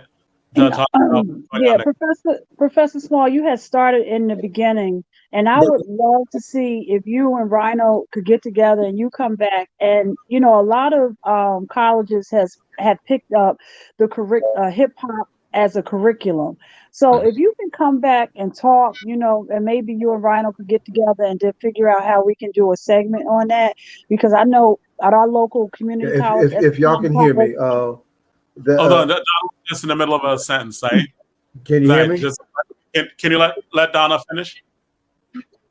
Okay. Donna? Okay, so yeah, if you can, you and DJ Rhino can get together, and because you said it briefly, but I would love to have us to have a bigger segment on the curriculum, hip hop and curriculum, because I have seen a lot of colleges develop that curriculum. And how do you go from a round table as a professor sitting down talking about, listen, this is where hip hop is, this is where it's going, and this is what we should be teaching. And if you could, I don't know, like a master class or something. So Rhino and Professor Small, if you guys could work that out, I would love to see that. Oh, I'd love to see that also, because hip hop has proven to be one of the most powerful cultural instrument of the African American people. You know, when we look at our jazz, when we look at our rag, when we look at bebop, when we look at blues, we see the mother and fathers, but the child of all of that is hip hop. And it came at a time when we were most oppressed. And it spoke for the oppressed in the way Malcolm did in his oratory. And so thank you so much, Professor Small. We love having you on every time that you're on.